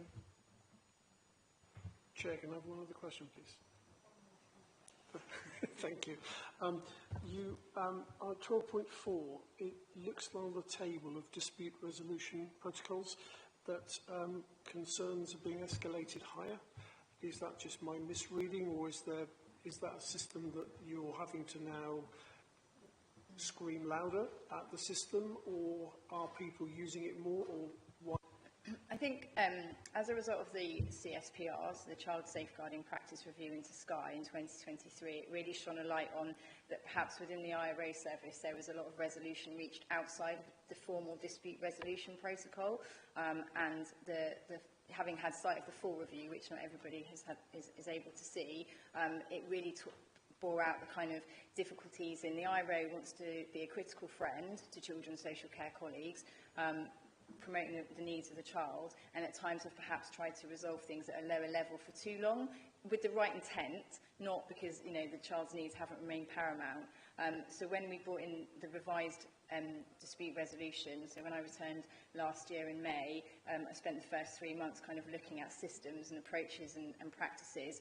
So we enhanced the dispute resolution. So I think it's a real strength that we see more escalation at high level, because it demonstrates that where we're not satisfied, things will be escalated higher up.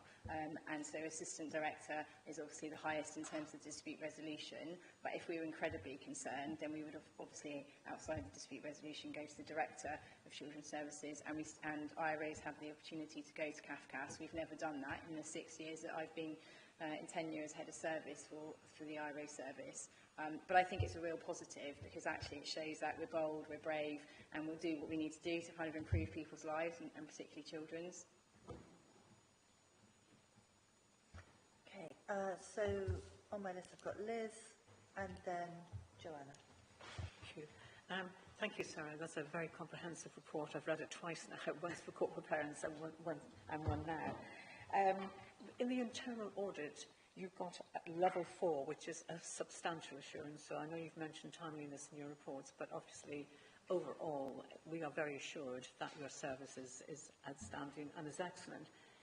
You do mention a number of constraints, and one is around social workers. And you do, in the report 7.16, it says the social work reports are not being done, and it's delaying your reviews. And on a snapshot, it was something like only 38% have been completed within 3 days. Now, in your area for development, you are saying that you hope that 90% of reviews or reports from the social work for your reviews will be 3 days before the review. You've already mentioned that you're going to inform senior management, the Assistant Director of Social Services, and that you will meet social workers 15 days in advance of these reports. So how confident are you about these? Because I've sat here a number of years and it's always been the same thing. So, and I know the Director of Children's Services is here beside you. So how confident are you that this is actually going to happen, this will change? I mean, your reports, your reviews are completed in time. Yeah. So, firstly, reviews don't happen on time because there isn't a social work report, so I apologise if that's what my report suggested. A child's review will proceed even if there isn't a social work report, because it's really important to that child that they know that they're important, and cancelling their meeting, because it is their meeting, does not portray that. So a meeting will happen regardless. A review of that child's plan, care plan, current day-to-day needs will happen. The timeliness has been around disruption within the IRO service and the reallocation of children. So I'm confident that the picture now is an improved picture from at the end of 24-25. Since this report's been completed, there's been a number of mechanisms that we've introduced to strengthen this area of practice for children in care. So a lot of that is around highlighting reviews. We've got more structures in place. So IROs are now formally meeting. That's a date that's put in the diary with the social worker. There's a discussion that takes place about the importance of the report. The report needs to be completed 3 days in advance as per the guidance. IROs tell me that they are seeing many more reviews happen with a report, and a really considered report, and a really child-friendly and focused report. So I feel it is absolutely improving. We're on the right kind of path. I would love to say that when I come next year I can give you some more data around that, Liz, and to give you some more assurances, but I feel that from an IRO service we've embedded a lot of mechanisms to support colleagues in completing this. What I will just say, a caveat to that, is that the social workers in Bath and North East Somerset do know their children incredibly well. So the reason that IROs have so much confidence to go into a review without a social work report is because that social worker can tell you that child's lived experience. There's really clear, strong relationships between children and their social workers.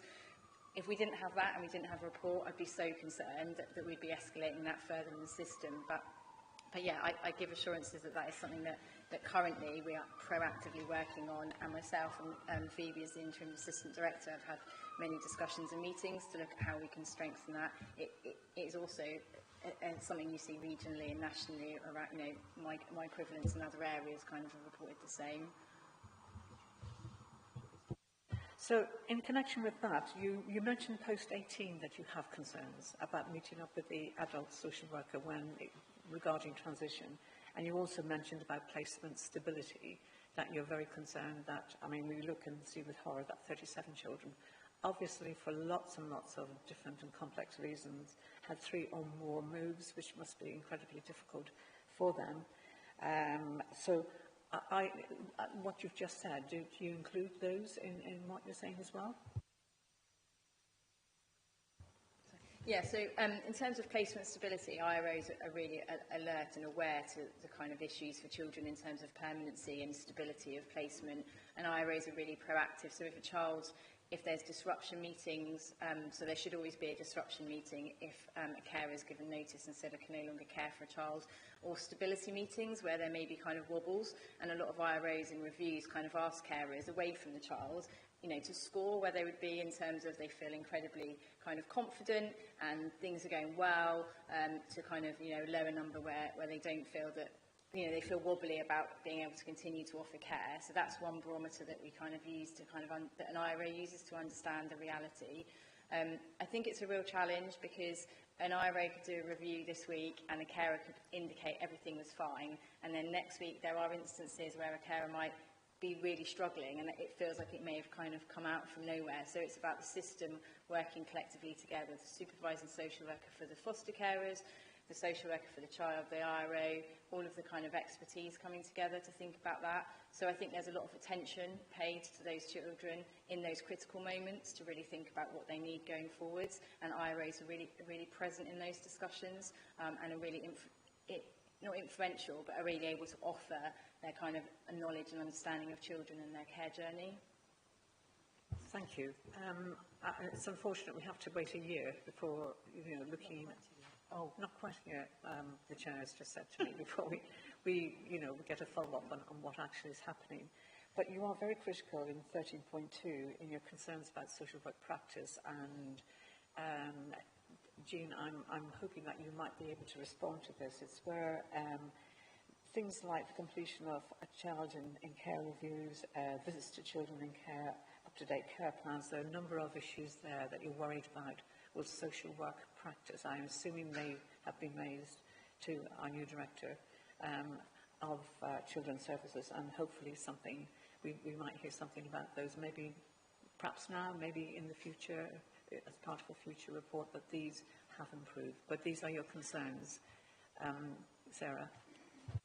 Yeah, these are areas that have been consistently reported to colleagues through our head of service liaison meetings and our service improvement board, and there's a lot of activity and in terms of practice at the moment being undertaken to address those.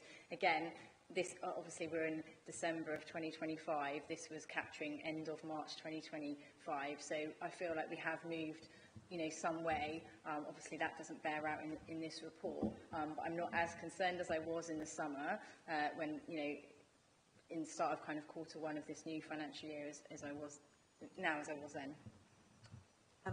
I've just had a quick word with the Chair, and she has suggested that we ask for an interim report, because I think there's some very important issues here that have been raised, that have been happening, in my experience, for the last 2 or 3 years. So you're saying that improvements have been made. I think it would be really good to look at these, especially where it concerns social work. Yeah, that's certainly something we could look at. I do have questions to ask regarding the budget and the implications for the IRO service, but I'll leave those till the end. It feels a bit like you've been warned. So, Joanna. Thank you. Thank you, Liz, for picking up 7.1.6 about the report. The 9.1 on locations and children's homes. So it basically says that 137 children are over 20 miles away, which is not something you're seeking to do. But do we actually know how more than where they are? I mean, are they 500 miles away? And what numbers are different? And also in terms of children's homes, we're hearing all kinds of stuff in the press about children's homes, but it's not clear to me what children's homes we have in Baines, and do we have any, and how much we pay, and what that looks like. Am I really stupid on this? Because I sometimes think I've just sort of missed a bit of the puzzle. The latter point I'm going to defer to my colleagues, so to Phoebe Holland as Assistant Director. Do you want to answer that first? Hi, Phoebe Holland, Interim Assistant Director of Children's Services. I think it's a really important point, and it's an area that has a lot of focus in children's services, both within Baines but also nationally, in terms of residential provisions. And we have been reviewing all of our children in residential care over the last few months to really understand, are these children in the right placements? Would any of them benefit from moving to foster care? Are they in the right locations? If residential care is the right care plan, are they in the right setting? So that we have really scrutinised what those care plans look like. Nationally, the picture is problematic in terms of the sufficiency of placements for children in care, whether that's foster care or residential provisions that are close to home. And so I think it's already been mentioned that in Baines we have commenced a sufficiency programme, which one element of which is around residential provision. Currently we don't have residential provision in-house. It's something that, as part of that programme, we are scoping whether that's something that would be beneficial for our children, and if so, what that demand would look like in order to inform any planning around developing our own provision. I don't know if that answers your question, or whether you want me to say That certainly more. helps. And again, Chair, I just wonder if we should have a paper just about that, because that seems like such a massive topic that lots of people are asking political questions about. But at the end of the day, what matters most is the child and their care. I can see. And yeah, I think that would be a good idea, but on the back of the sufficiency work that's been going on, and I think it'd also be useful to pick up the kind of difference in definition around children's homes as well, because we spoke a little bit about the provision that we're expecting at Charlton House, but that I think is a different provision to what generally people understand as a children's home. Jean, sorry, do you want to come in? Thank you. So I think that we welcome the opportunity to share a really clear picture about where children are, why they are where they are. There will be a proportion of the 137 children that you've referred to that are outside the local authority boundary more than 20 miles. They are there because we have chosen that they are there. So they may be there for very particular specialist placement reasons, placement with families, adoption, all sorts of reasons. So it will be helpful, I think, to break down that number against those children who are placed in provisions outside of the local authority that we would prefer live much closer. So the placement sufficiency work stream that Phoebe has referred to is about how do we create more sufficiency locally. We are really driving forward in our kinship placement agenda, so really looking at the extended network to place children to live with family members, but then we're also looking at how we grow our foster carer numbers and increase the number of children existing foster carers will take. There aren't many children's homes in Baines provided by private providers, and even those that are, they don't automatically offer to us for our local children. With the advent of the regional care cooperative approach, and we've got 2 pathfinders across the country, Manchester and in the southeast, which is my confusion earlier, forgive me everybody, we really are looking at how we grow a regional care cooperative approach across regions to grow some resilience around providers in that local area, and how we manage provision, whether it's private provision or our own provision, in a much more localised way. But that work is ongoing. We're certainly not at the end of that. I haven't resolved the problem yet. Finally, I'd say we are looking at the development of our own children's homes in that mainstream way. So looking at what we might need locally. Now that will take time to develop the provision. That's 3 years away. So we have to look at all of the other options in the meantime. But we'd be delighted to bring a report that talks about our sufficiency, our needs and our plans. And then also just following up with the IRO report that we had at Corporate Parents, there was, I'm careful with my words, a conversation around how that is reported there or if it's reported here and how we move forward with that. So again, I'd just like to pick that up in this room so that it's in the minutes in some form. And then also thinking about that, there was something in my head and my head's gone blank.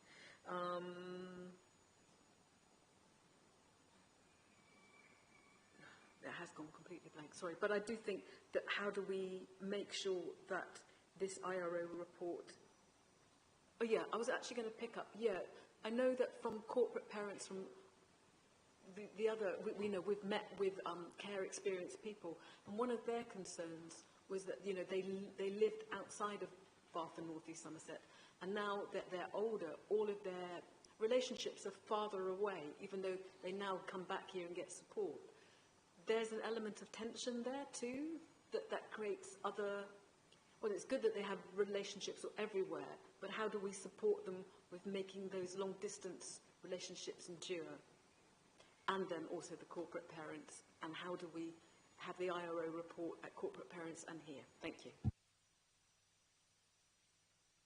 I know that, Jean, you were looking at that last point, so I don't know if you wanted to speak first, or... The last point was about... about where it gets signed off. So my experience elsewhere is that it gets signed off at corporate parenting board and then would come to scrutiny for challenge. But you know, that can happen in different ways in different local authorities. I think it's for us to decide the best way that can get formal sign-off. It is a statutorily required report to be published every year. So we do need a mechanism. I'm open to where it is, but my lived experience is that the Corporate Parenting Board is usually the most regular place. Thank you, but there would, in your expectation, be a place for this kind of scrutiny of that report too. Absolutely. Thank you. I had a couple of points I wanted to raise if everybody else has finished with their questions. The first one was, so we've picked up the point about the interim report, was around the Southwest Regional Hub, and I just wanted to just check how scrutiny of that would happen. So for those that aren't aware, I chair the Adoption West Joint Scrutiny Panel, so we provide the scrutiny for Adoption West. So I wondered, and that is has members from across all the different local authorities that are signed up for in that in Adoption West. So I wondered whether or not there had been thought given to scrutiny of the Southwest Regional Hub, or if that already exists. And then I had a couple of other questions that are not specifically related to that. So in relation to the Southwest Regional Fostering Hub, it's not been set up in the same way as the Regional Adoption Agency in terms of the legal entity that is. The work is currently for the Southwest Fostering Hub. The hub is currently funded by DFE, and decisions about whether that will continue to exist on its own or be integrated into the regional care cooperatives as they develop, and we're still in pathfinder stage, is yet to be decided. So I think that's certainly something that we can further report on when we know more about what that might look like and where scrutiny opportunities may come from. Thank you. And then my last point was around the offer to foster carers, and I think it'd be really helpful for us as a panel to have some sight of what that package is, you know, and whether or not, you know, this has been suggested in our various conversations, whether or not additional incentives could be considered, and it would be useful, I think, also to consider what else is offered across the country as well. And I know Liz wants to talk about the budget as well. So I'm just assuming you've accepted my question. Very happy to do that. Lovely. Good. In that case, then you can have Liz and her budget question. Having had a chance to briefly look at the budget, Sarah, there are implications for your IRO report, and I wonder if you or Jean could perhaps answer them. So when it comes to increasing family reunification, it's one of your objectives, but according to the budget, the idea is that there will be an increase in this, and I think there was an increase planned for last year, in last year's budget, but it will be a saving of £390,000. So I'm just wondering, is that doable? And then the second question is that, and I think I understand this, it's reducing the off-contract spend by optimising commercial contracts with a saving of £75,000. So would it be possible for you to unpick that for me, and could I have it in plain English, and how you're going to achieve that? So with the first savings plan to support children unifying from care to home, we have identified a number of children through their care plan process that returning home following a period of time necessarily in our care will lead to that plan being affected. And therefore, the saving is derived from the difference between that residential placement or foster placement and their return home. So we have factored that in for 26-27, and we have plans and children identified where that is our plan. In relation to the savings on spot purchasing of provision that we also have contracts for, where there's an opportunity this year, we are looking at how we can vary those contracts to include support for children that at the moment we are spot purchasing individual packages of support or care. So we've been reviewing all of those really carefully to look at how we can maximise the use of existing contracts, slightly vary than where we've got the opportunity to do that in order to save that amount of money. And we think that that's an achievable amount of money because we've identified again where those savings might be delivered from. I say might, not because we're not certain about our plans, but because we know that children's needs and issues change, and therefore we have to build in a certain amount of contingency and risk about whether those plans will come off in the timescale that we've identified. So we're always thoughtful and flexible about that timeline. And obviously we'll be looking at all of this in more detail in our January meeting when we look at the budget proposals for both adults and children's services. Right, we're now on to item 10, which is the Families First Partnership. Again, we can see what Paul would have said if he'd been here, but I will invite Paula, and Phoebe to give us any sort of further information in addition to the report that we have. Thank you. Please introduce yourselves. I will, thank you, Chair. I'm Paula Sumner. I'm an Interim Assistant Director with responsibility for the Children's Transformation Programme, which is predominantly the National Families First Partnership Programme. So I wanted to just give you an update on some of the context of that programme and where we are in Bath and North East Somerset and the progress that we've made along with our next steps. And then obviously happy to take any questions. So just a small amount of background. The programme, the Families First programme, it's a national reform arising from the Children's Wellbeing in Schools Bill, and also, as mentioned earlier, the outcomes of the independent review of children's social care undertaken by Josh McAllister. It is a joint Department for Education, Department of Health programme, and the guidance was published by both in March of this year. The key objectives of the programme are predominantly around early family support, so a real focus on early family help and reducing reliance on statutory services. And quite timely, a nice segue, also the number of children who have to come into the care of the local authority. Key element of the programme is to integrate our early help offer that people will be familiar with our statutory children's social care, so children in need, child protection, so that you've got a seamless system of support. Families repeatedly tell us as practitioners, but also as part of that review, that they want to not have to tell their story repeatedly, not have to be assessed when their needs change again. And so this aims to present and provide for families that integrated, seamless system of support. Another key factor, a key element in the programme is the development of multi-agency child protection teams, or team, which is more likely to be in this local authority area, and that is to support and oversee the child protection safeguarding concerns.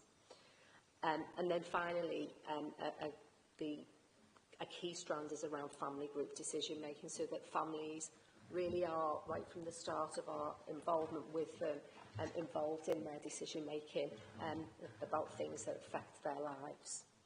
We've added another element to our programme locally, which is around our front door, so to make our front door fully integrated so that all contacts for support for families come through one single front door, and so that the needs of those children and families are triaged in a timely manner to the right services as quickly as possible.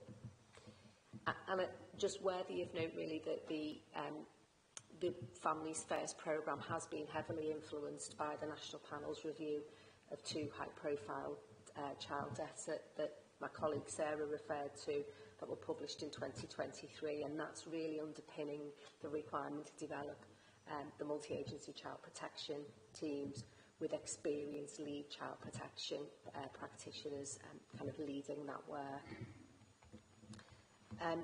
So just in terms of how we've responded to that national guidance here, we've kind of created a vision to have that system of help and support that places families at the centre of all decision making, ensuring that every child grows up safe, supported and able to thrive within their family and community.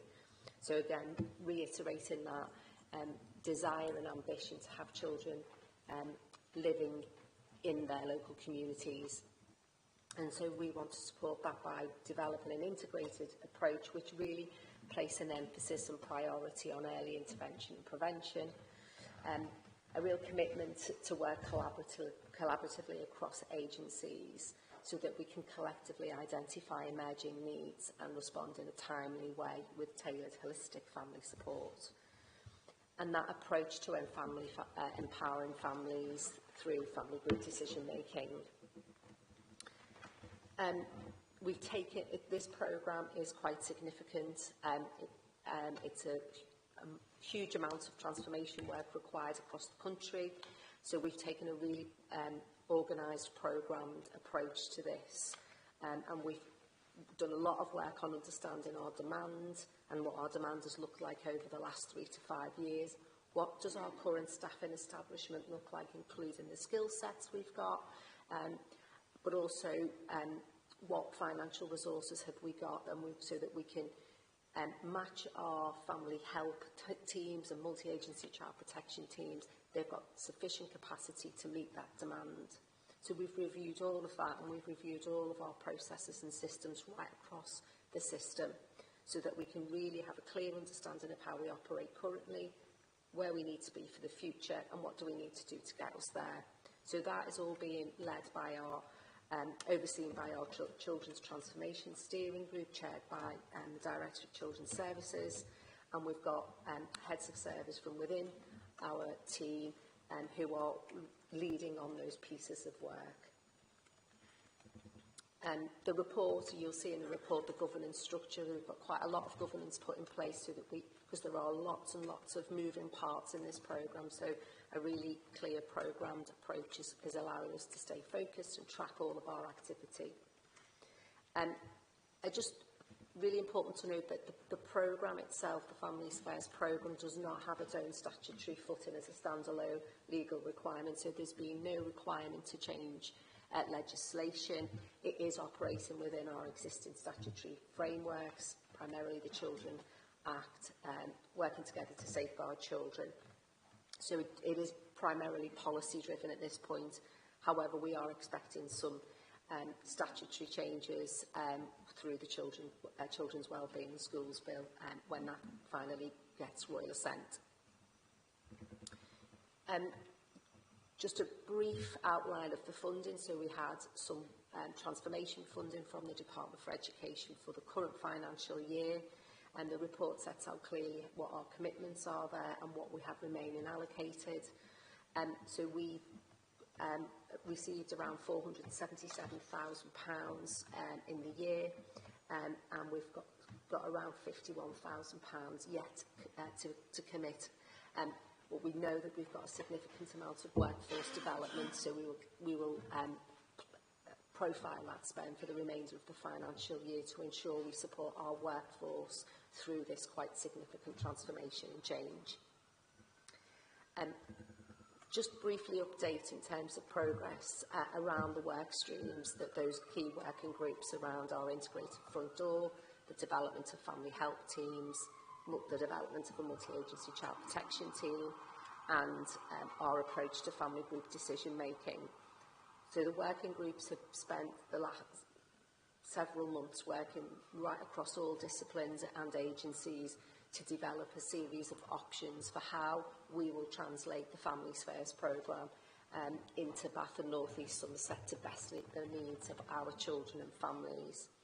So those options were finalised last week on Friday, and we are now engaging right across the workforce and the partnership to seek feedback, ideas, and also what their preferred options are. So we hope to finalise those options in January, middle of January 2026, which then will allow us to establish what our preferred model is of delivery. Dependent on what that preferred option is, we are likely to need to redesign our services as they stand now to meet the requirements and to ensure that we can meet all of the demand that we've worked so hard to understand. That will potentially mean formal staff consultation, and that will start in March of 2026 with an implementation date of July 2026. We've regularly meeting with the Department for Education. We met with them on the 19th of November this year, and we shared with them our thoughts around the full implementation of the 1st of July, and they were supportive of that date, and they were supportive and endorsed our plans. So whilst the national programme talks about the 1st of April implementation, because of different local authorities right across the country are at different stages in implementation, but they are comfortable with our 1st of July implementation date. Hopefully that provides a reasonable summary of the report, but I'm happy to take any questions, Chair. Thank you. Thank you very much, and thank you also for all the work you do in this. It's, I think it's quite considerable. So any questions? Kevin?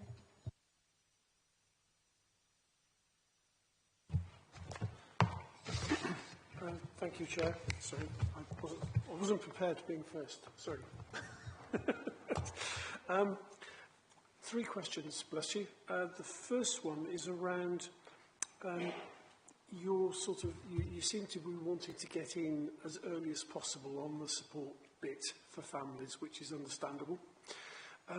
So I just would like to hear from you a little bit more and understand about, in the universal section of your little graph, what are the main mapping points where information comes to you and through the front door, if you like, of people that are being picked up? Like, is it through health visitors? Is it through doctors? Is it, you know, so have those been mapped out? What are they? The second question is around the step down. Reading the report, and I may have missed something really crucial, it seems to imply that this will happen and then that will happen, and then if it goes to here and then it goes to multi, then it goes to whatever. And it seems to be a progressive sort of model. I'm just thinking, are you intending it to be that there are step down as well, so that if a family comes in for early help, and then that happens and it's successful, what happens in the step down bit, and how is that monitored and supported, because that can be equally as tricky as going the other way. And finally, what are the sort of key outcome measurements you set yourself for success? It could be sort of the reduction in number of children in care or whatever it might be at the end process, but have you set yourself sort of targets along the way so you can see, yes, this is having real impact where we wanted it?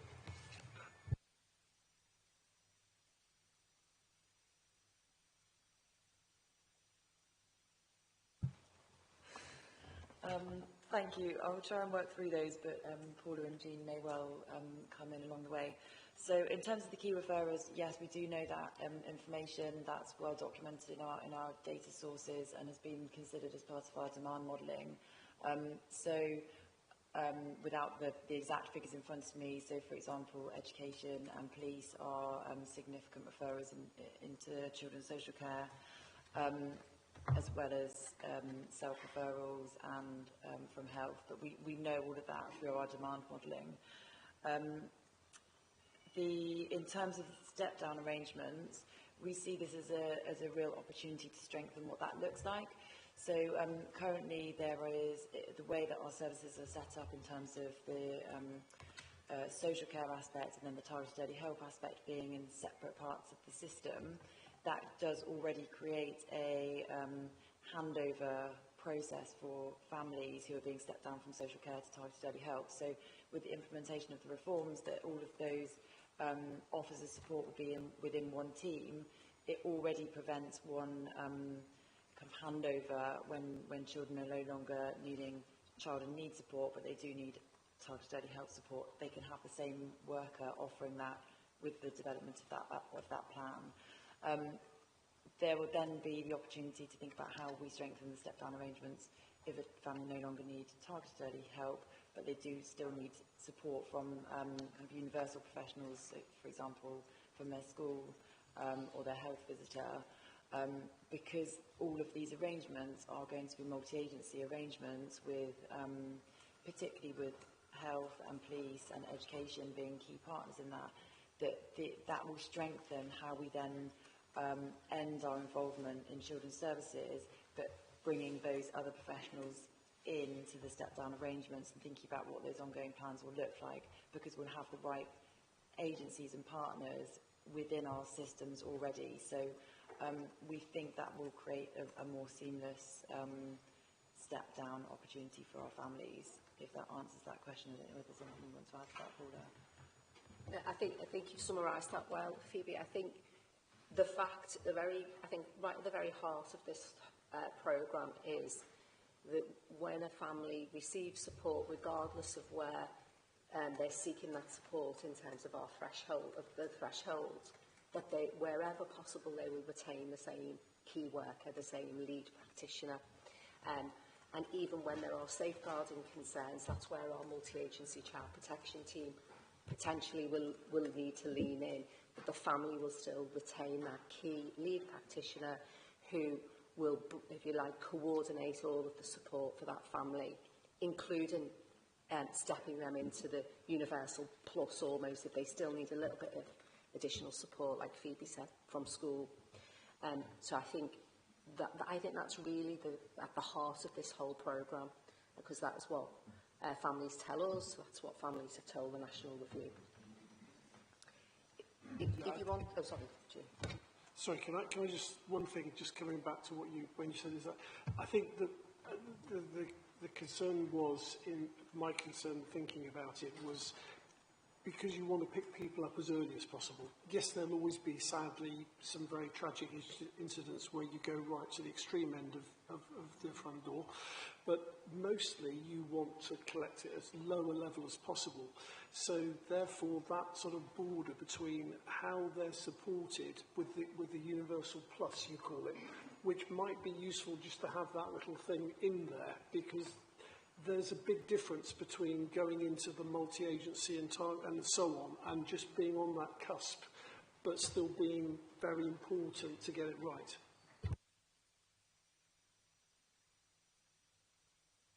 So the reforms are predicated on the least number of changes of professionals possible. So we don't want to be moving children around into different parts of our service unless risk really increases and it requires those professionals kind of coming involved as well.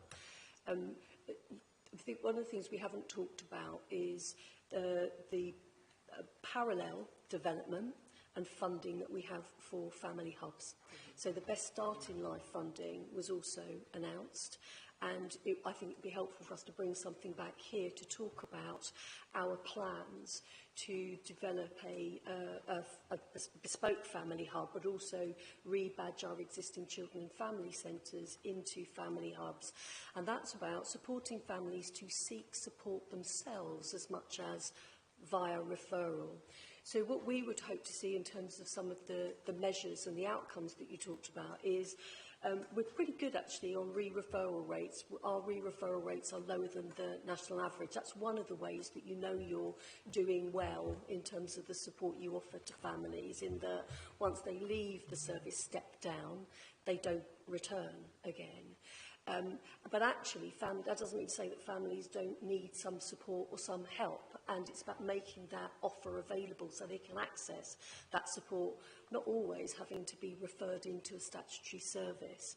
And the other measures that we will use are exactly as you describe: a reduction in the number of children we care for, a reduction in the number of child protection plans, and even the number of child in need plans, because we would be supporting families much more effectively at that early point of need in order to reduce issues, and that, so that risk or need doesn't escalate. Thank you, Gina. Thank you to also answering the question that I hadn't yet asked, which was about Best Start family hubs and the piece coming to here. Thank you. Liz. Can I just say thank you for the report, and I am so much in favour of this initiative. I think it's absolutely excellent. And I'm delighted to hear, Jean, that we're going back to getting family hubs like our Sure Start Children's Centres we used to have some years ago. So that's really good news to hear. But looking at risks and mitigations on page 109, and obviously it's a huge piece of work. I know that the EFE kind of programme is challenging. I know we're slightly behind in July, but obviously if that's what it takes, that's what it takes. But with the service design required to respond fully and take in all the new initiatives, with the workstream leads leading on changes alongside their normal duties, does it present some risks about timely implementation?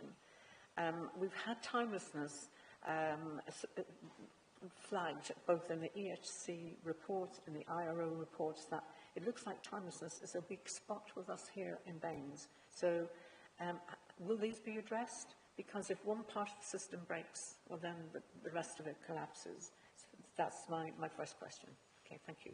I'm going to start with this one and then hand over to colleagues. So I just wanted to just clarify something about implementation. 26-27 is the implementation and embedding year. So actually, it's from April that we need to be implementing and embedding. So our July timescale is not out of kilter with that. We just wanted to be really clear with our DFE advisors that that is where we are, and that's why they are absolutely comfortable with that. I think that I've forgotten the second part of the question. About the head of service. So, thank you, Phoebe. In terms of the resource, you're absolutely right that our greatest kind of expertise and subject matter expertise are our staff who work in our service. And so it's been really important to include them as workstream leads, as really important parts of the developments as they happen. But it does risk an impact on their business as usual roles. They've been managing that superbly, I will say. And we have used some of the funding from DFE to support project management and project support for those colleagues. So they're the subject matter expertise, and we've got project support to really make sure that the detail of the work then gets picked up by other colleagues. And I don't know whether you want to add some more to that. No, I think you've covered it, Jean. We have got now a well-resourced programme team. We've got not just the project managers, we've got leads, we've got some of the really simple things like business support, but actually makes the lives of those workstream leads so much easier, helping to set up their meetings, reaching out to partners, etc. And a lead around our communications and engagement, not just internal engagement and communications, but external. So that additional capacity around the programme, I think, is starting to relieve a little bit of that pressure. And we're kind of at a really critical point now with our options appraisals being socialised within the workforce over the coming week and into the new year, which really is now over to the programme team to actually capture all of that information and to analyse it so that we can then, as a kind of leadership team, make decisions on the preferred option. And then it will move into service design kind of territory, which again will be more work for the business change and our service design teams to kind of take that off, or some of that pressure off the workstream leads. Their work has been significantly about understanding best practice, speaking to pathfinder areas, speaking to other colleagues across the country about how they're doing it and what their plans are, which has helped to inform what I think are really well thought through options. So hopefully that answers that. It certainly does. Thank you very much. My last question would be, you're considering two options. You mentioned that already. I mean, I'm trying to see what there is a big difference between them. So would you like to unpick the differences and where you think, you probably can't say, where you think you might be going in deciding which one you choose? I think because we want to do really true engagement with our workforce, I wouldn't feel necessarily comfortable in saying what our preferred options are there. But what we do know is the kind of some of the best practice and what some of the pathfinders have told us. So, for example, in Dorset, we had a really helpful conversation with them as a pathfinder. They operated one model of multi-agency child protection teams and have, within their first year, changed that. So their lead child protection practitioners are not case holding. So we know we've got that intelligence, as well as our specialist teams. We've got excellent teams around our child exploitation, and our performance in that team is fantastic, and the work that they do is to be applauded. And similarly within our children with disabilities service, and what we do know again from pathfinders is they are better being retained as a specialist team, rather than being embedded into the family help teams, because it maintains their expertise and allows, but again, they need to then still be very much aligned. So I think it'll be really interesting to see what the workforce tell us through our engagement, and that kind of kicks off on Wednesday of this week, and perhaps we can feed some of that back. Thank you. So next on my list I've got Joanna, Leslie and then Paul. Hi, thank you. This looks like a tall order, so my thoughts on it are to do with housing. There doesn't seem to be much mention of housing in the document, and for many people that's a sort of basic issue, that they can't get housing, and then when they've got housing they can't afford the housing, and jobs don't pay the amount of money they need for the housing, and then when they have children involved in that. So it would be useful to have figures in this about how many families are in bed and breakfast presently in Bath and North East Somerset, because that clearly is a group of people that will need huge support. And then if people have been in those situations, how are they then impacted and how are they then supported? And then my other piece would be about play. I can clearly see that local government has been cut to the bone for decades, and we have less and less provisions than we ever used to have, and you're sort of having to sort of almost start from the start again to put things in place. So how will we as a council be making sure that things within our communities therefore come back into play, literally, and how do we support those activities, because those can be the basis to making such a difference to young people's lives and families' lives. Thank you. So I'll take the first point around housing, and when we were undertaking our needs assessment in terms of what our demand looks like, we did look at housing. I don't have the data in front of me at the moment, but what I can say is that as we're designing what will be our new family help assessment, which will kind of combine what we have now as a targeted early help, an early help assessment and a single assessment, and the focus will be on whole family assessment. Housing will be very much featured in that assessment. So I think over time our data and intelligence around how many families where housing is a significant presenting factor, we can develop that over time.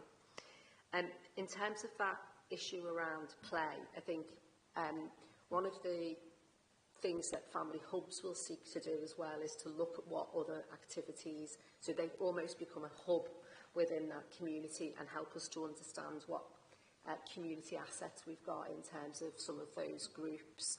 And we have talked about how we can support our local community, and I include early years settings and our schools as part of those communities, to have a framework that helps them to support families sooner without having to come through to the front door.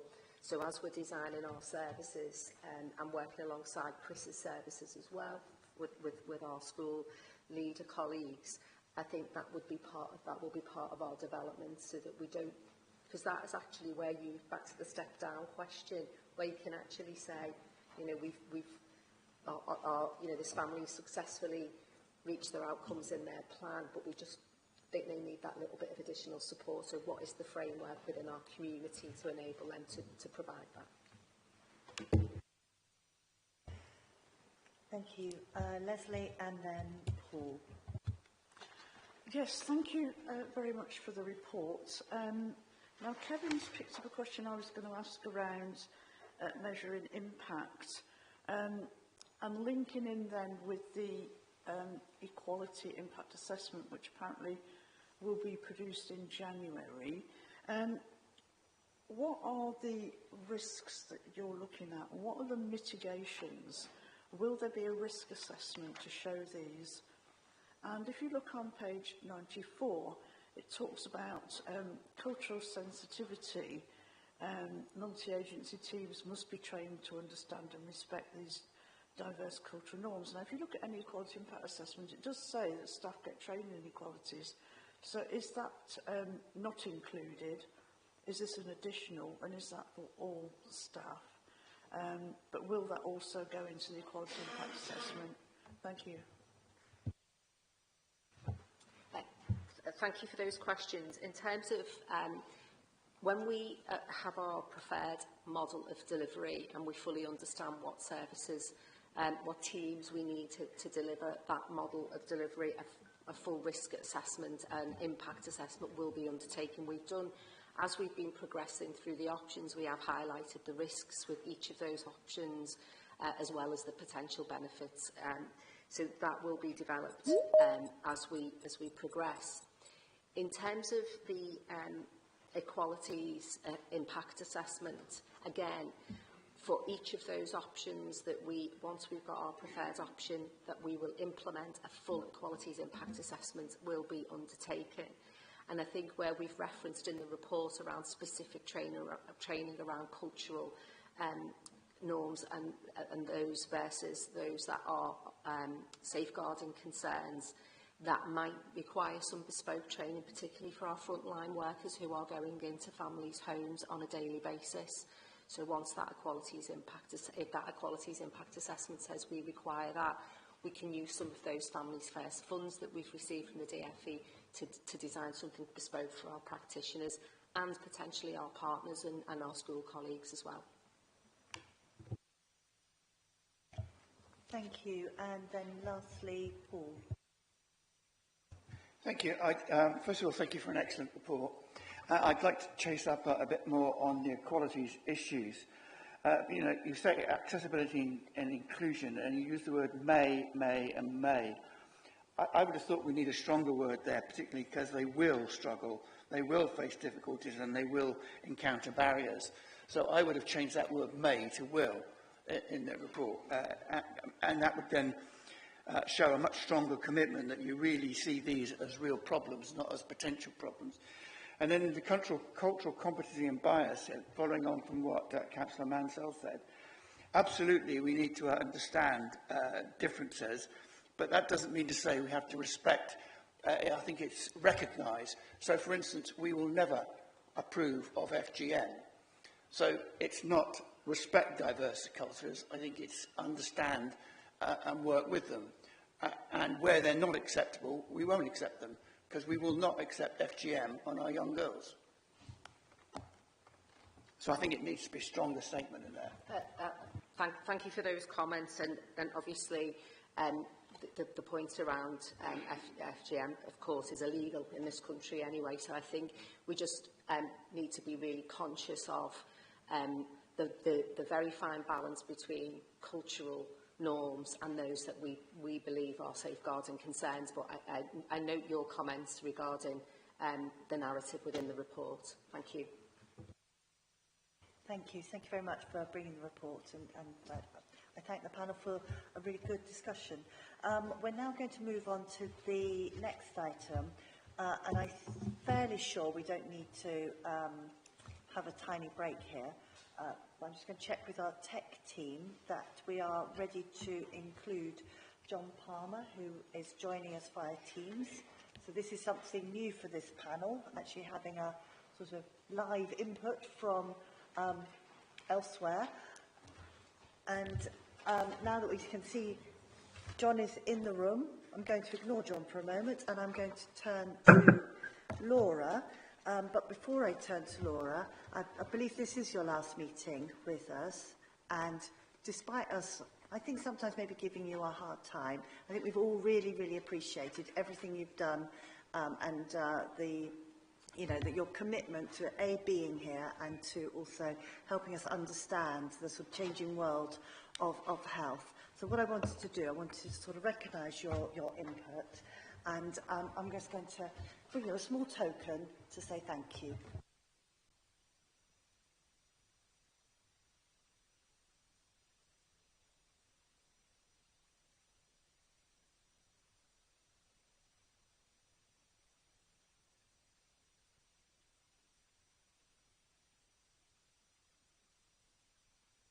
No, I can confirm I am not coming back in January. Thank you. That's very kind. Thank you for kind words. Slightly overwhelming and definitely unexpected. Yeah, I mean, it's been a privilege and a pleasure to serve as your place director of BAMES, really. And I've really welcomed, actually, the constructive challenge, and I have huge admiration and respect for this committee and this panel, as you all know. And I would like to just say thank you for your steer and wise words, actually, because it is always appreciated. If I may, Chair, turn to the report. Two very brief updates from me. One around vaccinations, because I think that's been front and centre of your minds. There isn't much to report on that, but you have got the link there now where the NHS stats are reported, and to reaffirm your local teams do get those updates as well. You'll see that we consistently are above the national average, but I think we've discussed in here at length, haven't we, that that still isn't good enough, and we should do more.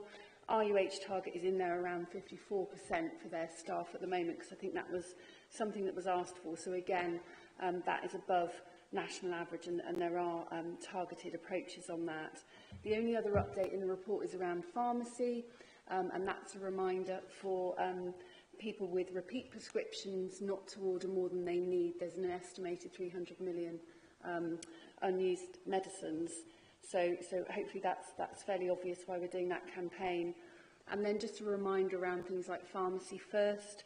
So I think we were asked for what can the trained pharmacists prescribe. And for example, they can prescribe treatment and other things like antibiotics. And I think there's a list of 7 conditions in there. Things like sore throats, UTIs, etc. But the majority of the report, as you say, Chair, is my colleague John Palmer. I'm really pleased that he's here today, and RUH have provided an update in the report. So I'm assuming, Chair, that that may well be the focus, but I'm happy to answer anything else that the panel may have. Thank you very much, Laura. Does anybody have any questions specifically for Laura before we bring John in? Paul, I saw your hand up first.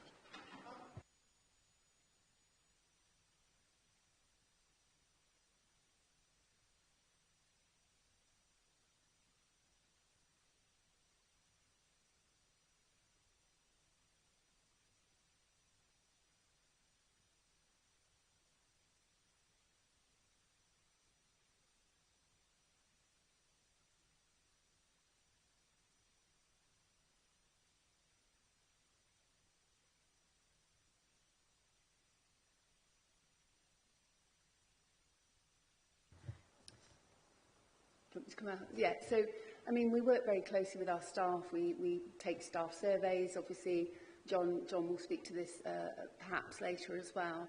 In terms of what we offer is making sure that people are aware where they are able to get free vaccinations. We offer targeted clinics. We try and understand what any of the reservations might be. But I think it's a noted problem, not just unique to Bath and North East Somerset, but nationally, that there is not as high an uptake as we would like, particularly around health and social care workers. So we are doing some quite targeted campaigning and just making sure that we raise awareness and make it accessible and possible is the key thing, really.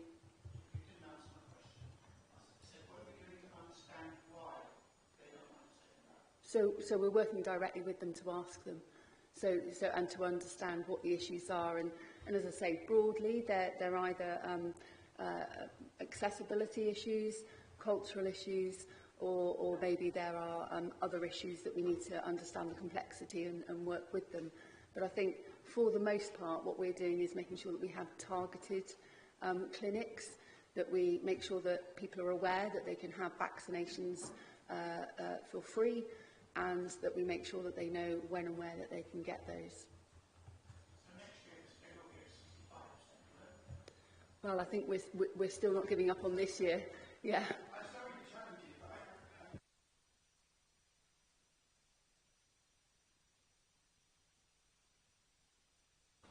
I think the issues are multifaceted, and I think it's just trying to understand that and do everything that we can. I mean, obviously, working directly with people to understand their concerns and then making sure that those vaccinations are accessible.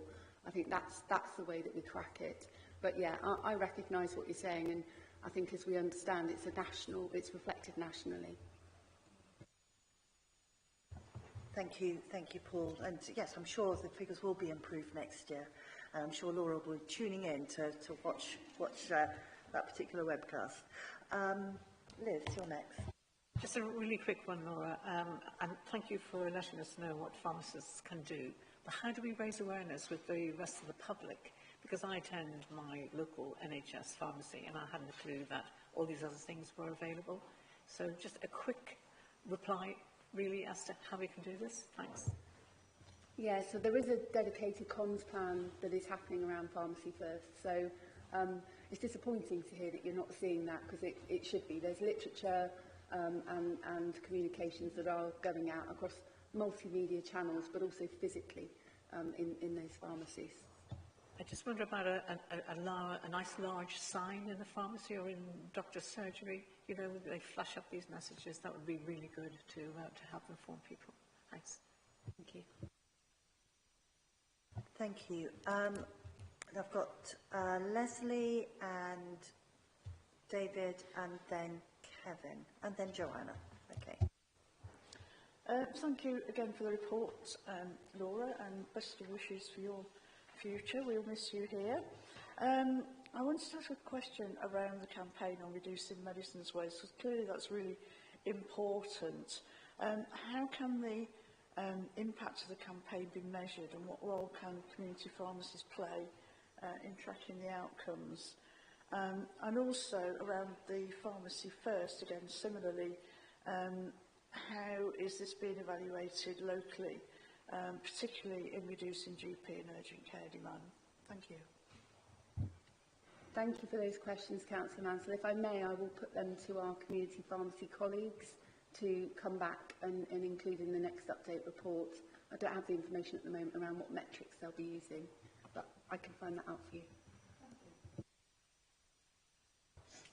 Thank you. David, Kevin and then Joanna.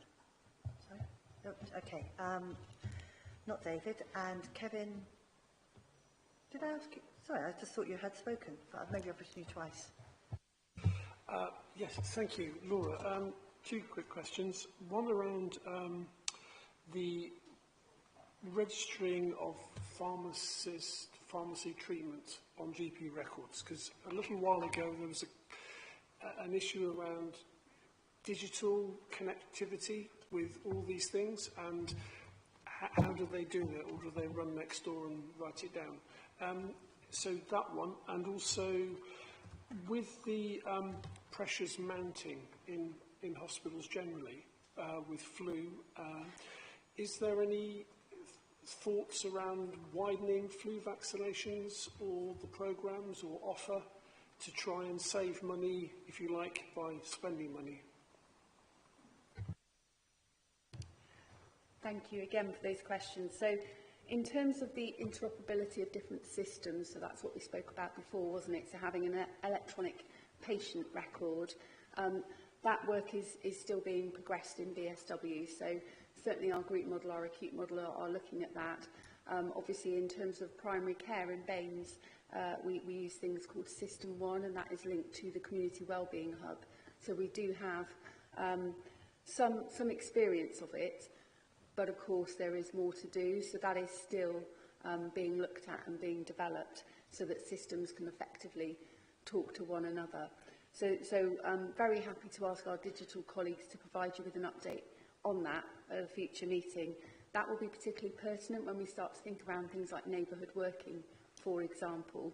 And it's not an easy one, I think, to crack. But certainly we can provide an update on that. In terms of flu vaccinations, and is that being widening in terms of criteria? In terms of criteria, no.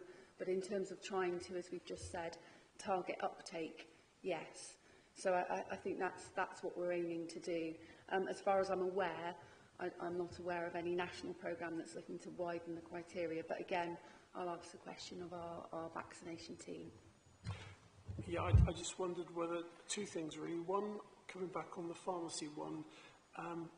So are you saying that the current system through the hub is sufficient so that GPs know that if this pharmacist has issued this treatment, the GP will know if the patient then goes back to the GP, or that hasn't quite been squared yet? Or I was not quite convinced by your answer there, whether you were saying, yes, it's all right, it's definitely, we have this system, and that does the GP sort of connectivity at the moment, but there are still issues wider, or actually, no, maybe this pharmacy in Stanton Drew doesn't get back to their GP wherever it should be.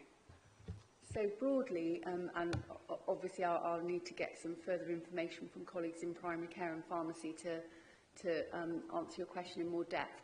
But broadly, GPs and pharmacists, there are spine records, so it is possible to be able to see interoperability between primary care and pharmacists. Sorry, I misinterpreted your question. I thought what you were talking about was, what about that interoperability around the electronic patient care record? Because we were also talking about how you might be able to access that through different services and different avenues that you might be experienced to. So, yeah, so what I'm saying is there is still some way to go on that interoperability around how services talk to one another.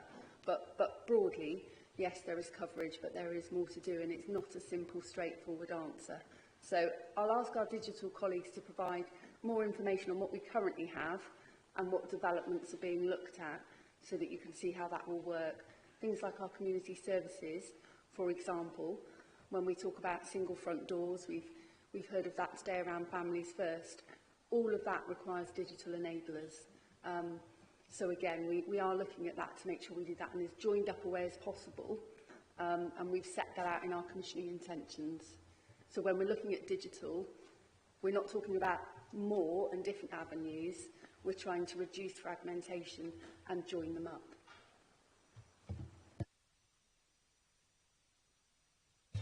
Sorry, can I just come back on the one about, I know you said there was no national funding for widening the flu programme, but I just wondered, locally, have you considered, or do you have any flexibility in terms of, there's a huge pressure here, we could spend X amount doing this particular targeted programme and reduce the pressure there?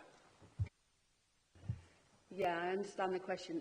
As I say, I think at the moment we have to work within the parameters of eligibility and the criteria for the vaccinations.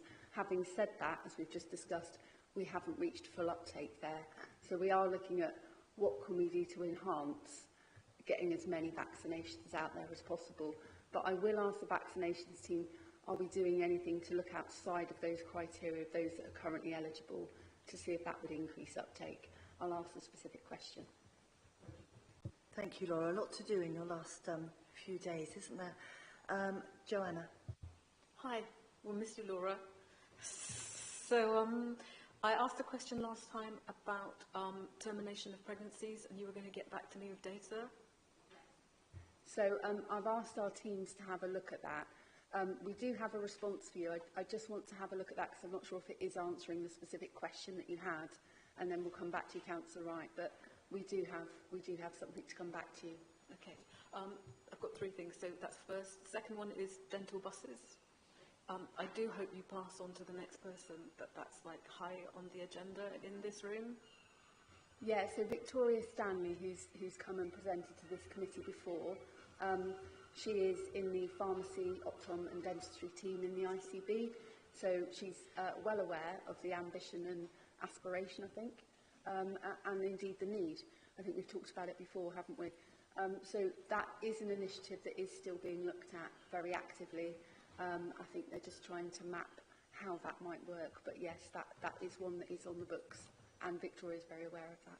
Okay, and finally, it's about Palantir and the NHS record system of using an American independent company to hold all of the NHS data, and how that is being used at a local level on my own data, for instance, and is that acceptable? Just so that I understand the spirit of the question, are we talking about our community-based care services? So obviously that's HCRG as our independent provider.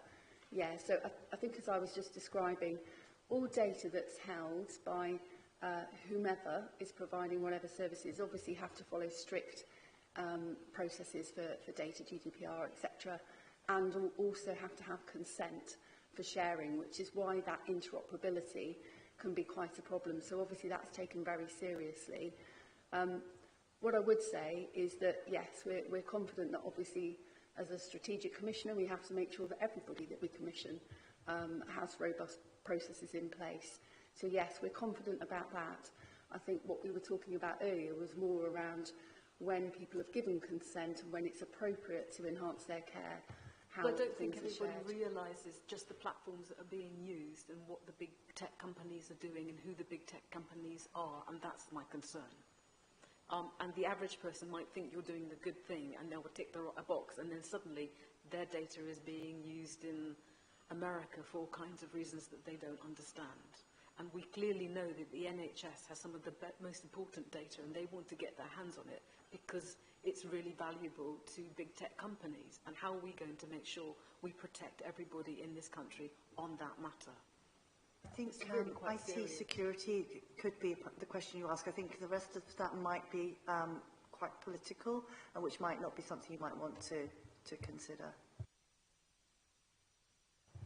Yeah, I think all I can reiterate is that obviously they work within strict parameters. So, you know, we adhere to those IT security requirements, and I would say they're very robust and stringent. So I think that's probably all I can answer in response to that. It might be a question. I just have one more challenge on that. I mean, we've just had the situation with Jaguar Land Rover being completely taken over and completely, you know, losing businesses across the country to the extent that the government had to take over. This could happen again, and it's one thing for people to say this, but I just think that there needs to be a lot more work done and a lot more confidence given to the public. And I would just suggest, Joanna, that might be a question you might want to ask of Alison Bourne when she's when it's her session. I don't think it's a fair question to ask of Laura. Right, I've got David. Did you want to? No, Leslie. Then you. Can I just say that I'm not sure about Joanna and the Green Party, but I'm a member of Unite the Union and the health sector of it, and we've been doing quite a lot of work and campaigning around this precise issue, around data, and also about drugs, because the drugs are now going to be provided by America rather than by you know, homes. So I think, again, you're quite right, Chair, this is not for this meeting, but we can take that through our own organisations and work in that way to change things. Thank you. I think that's a very helpful suggestion. Thank you, Leslie. And I'd like to now invite John Palmer, sort of officially into the room. And so John is the Managing Director at the RUH. And obviously I assume you have had sight of the report where, you know, that we have referred to the RUH in it. I don't know if there's anything else you want to... My apologies, there were an awful lot of buttons just then. That's not in this room. Whether or not there's anything else you wanted to add to that report, or if you'd just like any questions. Well, firstly, just say thank you for indulging me today, and I'm sorry I'm not in the room. We had our extraordinary board this morning on site in Royal United Hospitals, Bath, where we're signing off the first cut of our major plan for next year to go into government. So it was a bit of an important day. So thank you for helping me to manage my time. I'm also really pleased to be called for scrutiny. I have a past history in local government and in the senior civil service, and I really believe in the importance of partnership between our organisations, and I think Bath benefits from having a strong partnership focus. I went to the Future Ambitions Board on Thursday evening, and I really enjoyed meeting new colleagues and having important discussions about the future of the patch. So really grateful to be engaged, so thank you. The paper as it's laid out just shows you some of the challenges that we're taking on within the Trust at the moment, and there's no doubt we've got some significant challenges, and government recognised that around the 1st of September when I was appointed. And we had a flurry of challenging pieces of feedback from government that put us into tiering arrangements, which are sort of our special measures, essentially. So we're in 5 domains of tiering, essentially, which include finances, and then cancer, elective recovery, urgent emergency care and diagnostics. So we have our bingo card full, and we have quite a lot of recovery work to do as an organisation. Alongside that, you'll probably be aware that the demand pressures on the NHS are quite fierce at the moment, and one of the things that's been most relevant for us and important for us to be serious about tackling is that we've seen a very big increase in ambulance demand over the course of the last couple of months. So if you compare last October to this October, it's about a 25% increase in ambulance demand, which is unprecedented and has been a challenge to absorb. Alongside that, about a 12% increase in emergency department footfall as well. So you take all of those things together, it's a period of being pretty hard pressed for the patch. So, you know, my job and the job of the executive team in the organisation is to work very hard on recovery and to work hard with the group across Swindon and Salisbury to try and come to a view about how we can balance things more effectively. And I would say I've had some really, really good support as I've come in over the last couple of months. The Integrated Care Board have been supportive and have recognised the pressures that we've got. So our winter plan has received some additional funding to help us over this really intensive period. We've been given some additional monies for our overnight emergency department workforce, which is really, really important. And we're just in the middle of using some additionally secured funding to set up St Martin's with Ward 4 accessible for us. So that's 20 additional beds that will be really important over the coming weeks. And that will be a bit of a partnership endeavour where we're working across HCRG, some of our community functions, as well as the acute setup in order to keep our patients safe. So look forward to doing as well as we can on that front. The Integrated Care Board's also done a lot of work on what we call no criteria to reside patients. And those are patients who are fit for discharge, but currently wouldn't have a placement available in either social care or intermediate care of some kind. And there is a plan that's slowly but surely being executed by the ICB to help us on that front as well. So we don't hold too many patients in our beds at any given time. It is essentially still the most expensive way of housing patients by holding them in an acute hospital bed. The final thing I'll say is we have had some improvement, so I'm pleased to report that things have got a bit better over the course of the last 3 months. So you will see that we've had an extraordinary improvement in terms of ambulance handover times, and partly that's been enforced by the fact that the ambulance service has changed its policies nationally. So we have to release crews at 45 minutes once patients have stayed with us for that period of time. That creates a different type of challenge to our organisation, but one that's really important for driving flow. And we're proud of that improvement, and it's got better over the course of the last couple of weeks as well. Our 4-hour performance, which is one of the targets you probably recognise, has been really variable over the last couple of years and over the last couple of months.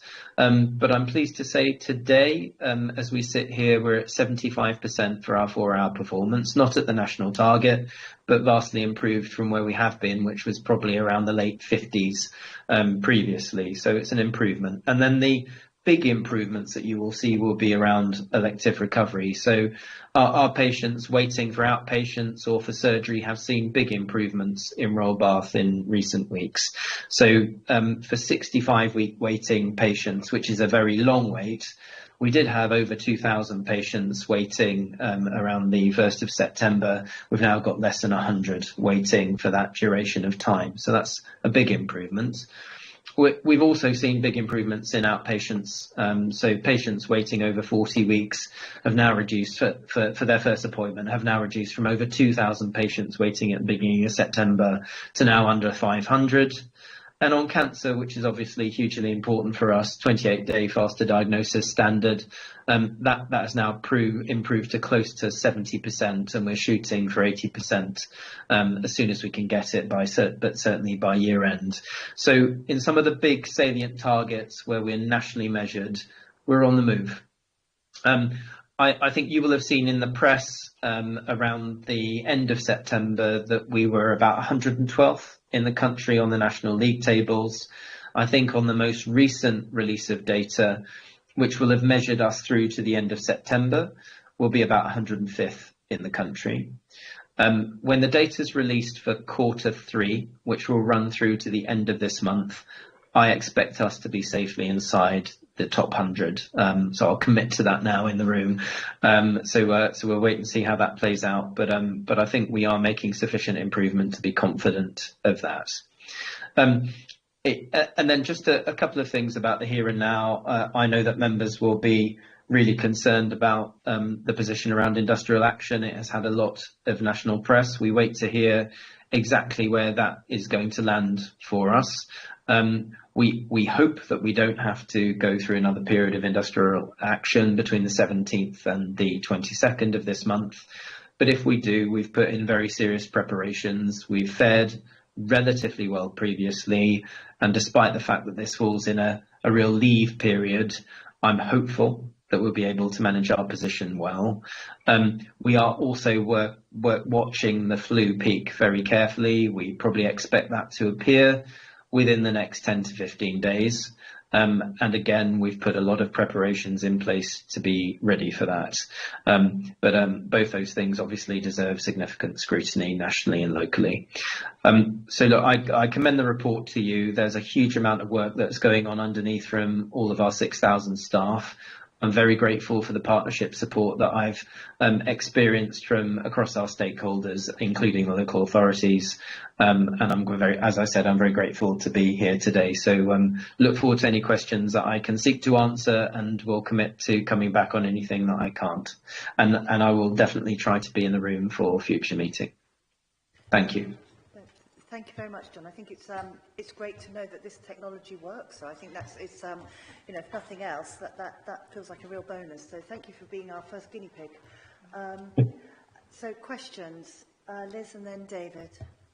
Hello, and thank you for coming today, Mr. Palmer. Just to say that it's good to hear the improvements are in place, because the results have been absolutely devastating. You know, as late as August this year, we were named in the Health Service Journal as being one of 3 trusts failing in every aspect of care. So that is pretty damning. And I believe, I'm hoping that we're going out of Tier 1, which is bad across the 4 performance domains that you've mentioned, and you have mentioned that there have been improvements in these, which is really good to hear, because it looks like, you know, our RUH hospital is not doing particularly well, it's not performing as well as many other hospitals. So it's good to hear those improvements are in place, and perhaps when the next league tables are produced, that we get copies of these so we can see in black and white exactly what improvements have been made. But my question is in the report it says those obviously hospital trusts demonstrating persistently low performance will receive prompt intervention by NHS England. And I'm just wondering, you've mentioned finance, so have we had this prompt intervention? And if so, in what form has it taken? You've said that we've got more money, which obviously is very, very important. Have there been other ways that improvements have been put in place? Thank you. Thank you. Happy to come back on those, Chair, if that's okay. I mean, I would differentiate between intervention and improvements. I think we can say fairly that there has been, as a result of being in Tier 1 across 4 domains and the financial position as well, we haven't received direct intervention. So nobody has come into the organisation to do things on our behalf, if you like, or to instruct us or oversee us. However, we are now in formal tiering meetings that last about an hour and a half every Monday. And because we are in all of the tiering arrangements, what we tend to have is every week a different flavour of tiering. So it will be urgent emergency care one week, elective recovery the other, and so on. And then once a month, on the 5th week, if there is one available, then we'll have all 5 domains talk through at once. And the helpful thing from the point of view of someone like me as the managing director is that therefore I have national, regional and integrated care board colleagues all in the room at once to hear the escalations that I'm making and also for everybody to hear all the things that I'm being asked to do, often against a stretched target. And that allows us to have, I think, a fairly grown up and negotiated conversation about the things that we need to do to improve. Thus far, that has allowed us to bring in some additional resources, as I already mentioned, to support our winter plan. It has also allowed us to bring in a turnaround team to look very directly at our financial position too.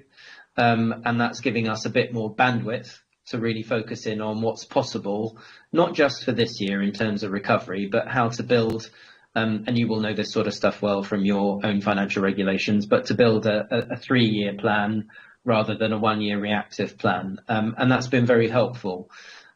So part of the reason that we've seen some improvements and been able to secure them is because we've had that kind of laser-like focus from all of the stakeholders at once. And so I'm hopeful that the improvements can keep coming. There is no doubt, though, that this is really challenging. Having all areas of intervention at once is challenging. I think having the declaration of 112th on the league table, as you found it, was really sobering for the organisation. We've got a proud clinical body who operate with high levels of clinical standards. And I think everybody found it a real body blow within the organisation. And frankly, that's a good thing because it shows that the organisation has pride and it wants to respond. I think if you look at the public data that is available on the Department of Health website that shows where we are now in terms of the league tables, the fact that we're 105th is a modest improvement, I would say. I won't claim anything greater than that. But if you look at the other organisations that are in quartile 3 and quartile 4, there are a lot that have suffered. And so I think stabilisation and a modest improvement is a good start for the organisation. And we've got to drive much, much further. I do have hope for the future. I think there's lots of potential and a high ceiling for the organisation, providing we can see through our recovery. Thank you very much. Thank you. Thank you. Next, I'm going to ask David Harding to speak to you. Thank you for coming to speak to us today. I'd like to ask some questions, if I may, around urgent care. I mean, it's great to see progress being made on 4-hour waits and ambulance handover times. But in the past, some trusts have gamed the system on 4-hour waits by focusing on less severe attendances. So have there been decreases in wait times across various types of patients, whether it be walking, minors, majors? What's happened to waits for stroke and heart attack, for instance? And are the wait times improving? And that includes really from arriving in A&E, not just from a decision to admit. what has happened to 12-hour waits for the over 65s and the over 75s, who are often more delayed. And I appreciate you won't have all this data today, but could we see some of this, perhaps monthly data for the last 6 years from from 2019, perhaps, before COVID hit us? Thank you. Look, thanks, Chair. Very, very happy to come back on those, if I may. So, thank you for the questions, and they're, they take you right to the core of the matter, don't they? I don't think there's very much room for gaming, in all honesty. The way that the targets are measured for 4-hour and 12-hour performance are now totally transparent, and they're end to end. So there isn't a way to segment them to game the system now. What some organisations have done in the past is that they've been able to perhaps rely on their all types performance. So that would be the emergency department in the acute function, plus the minor injury units and urgent treatment centres also played in, so the community data counts within the overall percentage. And that's often, for want of a better term, that's rather masked the pure 4-hour performance in the acute sector. Actually, for us in Royal United Bath, we've had the reverse situation, which is our urgent emergency treatment centre is situated within the emergency department. So all of the data counts for us as a full weight from the moment that the patient arrives with us, which tends to deteriorate our 4-hour performance, which is why for a long time we were sat at the bottom of the lists for urgent emergency care in the country. So we are in the middle of doing quite a lot of work on that. We've been able to work with the department to show transparently exactly where we stand on the acute function only. And we will continue to work on our reporting so it's direct and accurate. And we are in the middle of a conversation at the moment about removing the urgent treatment centre from the middle of the emergency department to place it somewhere more sensible. But that requires a lot of stakeholder engagement, a lot of working with our staff. But I hope within the next 6 months we will be able to do something like that. So we then have a very clear picture of how we're flowing patients, in just day to day in real terms, and also very clear pictures in how we measure data as well. What I would say is that almost all of our emergency department data is in the public domain. So every month when we go through our full board, we publish an integrated performance report, and that does show the entire detail of all the segmented weights. So I think you will see in there a richness around stroke data, around cardiac data, and so very happy to share that with the committee, so you can have a bit of a drill into the data and ask me further questions on that front.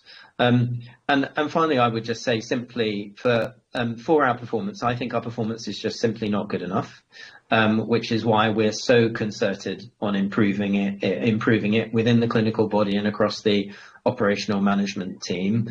Our 12-hour performance is actually relatively good. I wouldn't make huge claims for it, but it puts us often between 50th and 70th in the country, and we benchmark relatively well for a hospital of our size. It really is about improving that front-up performance in the emergency department. So hopefully that's a start on answering your question, and then hopefully we could have a deeper conversation at another time using the integrated performance report. Thank you. And my apologies, John, I didn't actually introduce each of the councillors. I think you missed the beginning part. So that was Dr Harding, who's a councillor in Chew Valley, and before that was Liz Harding, who is a councillor for Poulton. But I will make sure I introduce people better, and I'm Dina Romero, obviously the chair.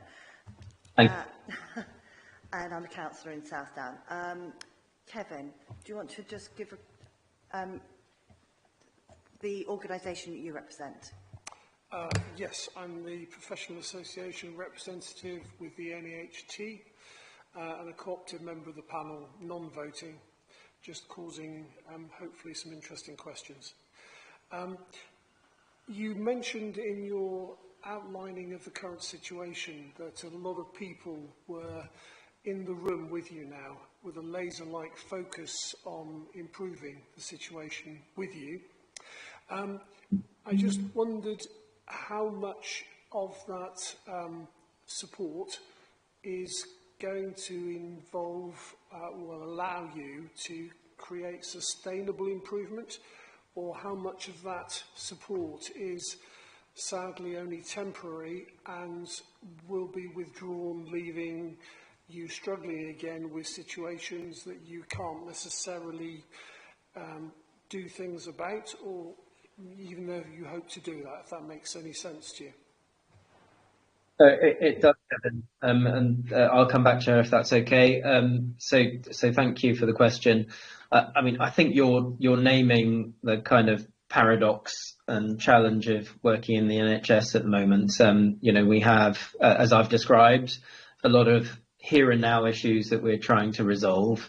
And yet we must plan for the future if we're to be successful, and getting the framing of the sort of 3 to 5 year plan is really, really important for us. I would say that one of the good things that Jim Mackey has brought as the Chief Executive to the NHS is an earlier in the year focus on planning. So in previous years, we have suffered because of late circulation of departmental guidance about how our plan should be structured. This year we've had early guidance, and that's allowed us to get into an early framework for planning. And I think that's been enormously helpful, especially for an organisation that's got a lot of here and now pressures. And I suppose that helps us structure our thoughts to a degree as well. So as I said earlier, for instance, on urgent emergency flow, which is probably our biggest challenge as an organisation, there are a number of things where the Integrated Care Board are helping us immediately. And some of that is about overnight staffing, as I said, and some of it is about winter measures like bringing Ward 4 on in St Martin's. But actually, for us to be genuinely successful as a hospital trust, then a new emergency department is really, really important for us. And I think there have been successive leadership executives who have probably laid out that case. I think this is now the time for really reckoning with that particular issue. So Cara, myself, Liam as the chair, have been in lots of conversations recently about trying to secure something meaningful for the short, medium and long term.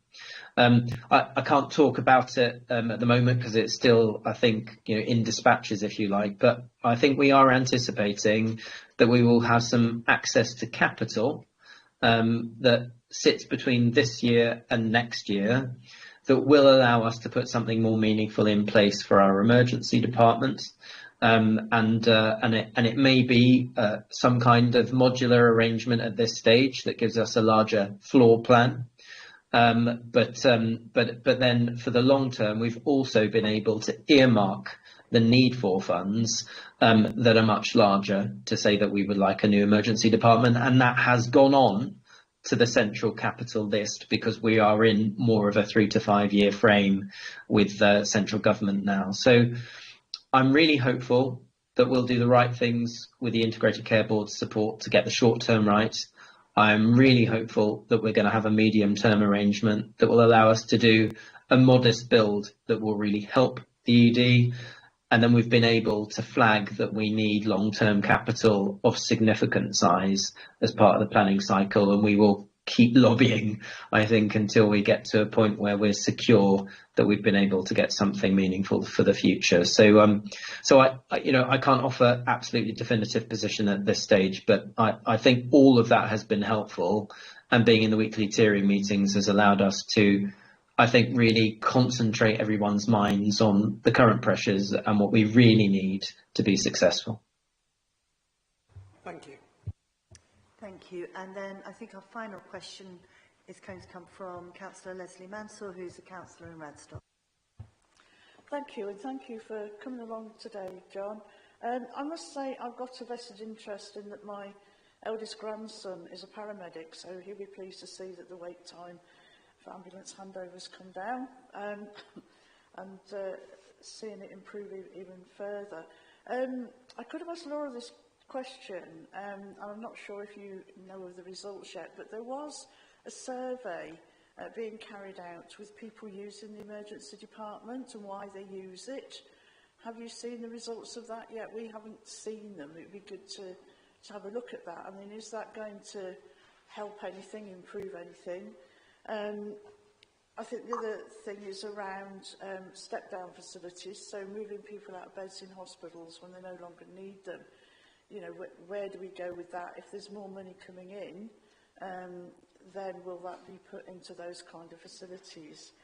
And I think finally, how can the improvements that you've made, and let's face it, these are fantastic improvements, really, and it's not just about the league tables, is it? It's about what's the mortality rates like.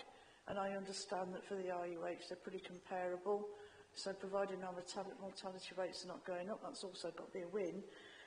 But how can these recent improvements ensure that you know, the elective weights stay down, the ambulance handovers stay down, and cancer pathways are sustainable, especially through winter pressures, which we haven't started with the cold weather largely yet, just the wet one. Thank you. Thank you. If I come back on those, Chair. So, look, really insightful questions. I don't think we've got an on-the-record response yet to what we call a point prevalence study, but I think it was 3 weeks ago we ran a sort of 24 to 48 hour overview of the types of patients that were coming into the department, mainly led by the ambulance service. And the reason for doing that was to try and understand this enormous demand bump that we have seen since really the beginning of September. I think what it's essentially telling us, and I know that we'll get more educated about this as we get the definitive data, but I think essentially what it's telling us is that us offloading and bringing patients in more quickly and releasing crews at 45 minutes at the very least has increased the cycle time that the ambulance service is able to run in bringing patients into the hospital.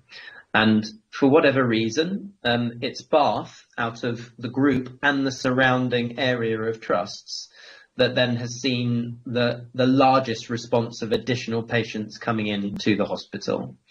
I think there's a feeling that patients that have previously been see and treat or hear and treat, or who may not have been conveyed because we had a slowed down system, are now all coming in often straight to the hospital, despite excellent rates of see and treat and hear and treat within the ambulance service. So there is something about us coming back to conversations about appropriate demand management, and that does require, I think, the ambulance service to help us to a degree. It also means that primary care will, I think, have to do a little bit more, as well as us doing a little bit more to handle demand. And also it means our community hospital infrastructure, where the work is done by HCRG, and where we have virtual wards and hospital at home setups, that those bed alternatives are really used and used well. And back to some of the points that colleagues were raising earlier, we won't have an EPR for a little while yet, but the ability to use technology to monitor patients and then understand how we can hold them safely at home rather than bringing them into a hospital bed where they may condition remains a massively important thing for us. We're totally committed to step down kind of models. So the Ward 4 model that we're going to set up for St Martin's is a step down model.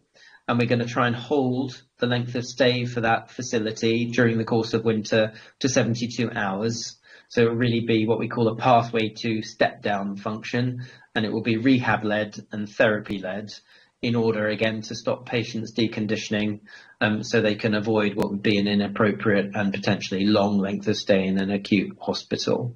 And you're right to say our mortality benches relatively well. Our SHIMI data and our HSMR data benches fairly well.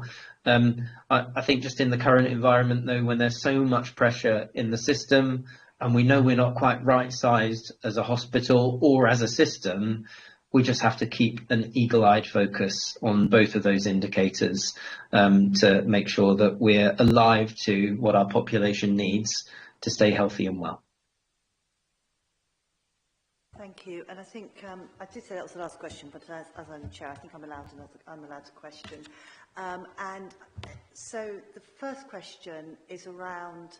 I think there's some healthcare treatment centres or healthcare centres that are going to come online, and it'll be interesting to hear how those, how you expect those to affect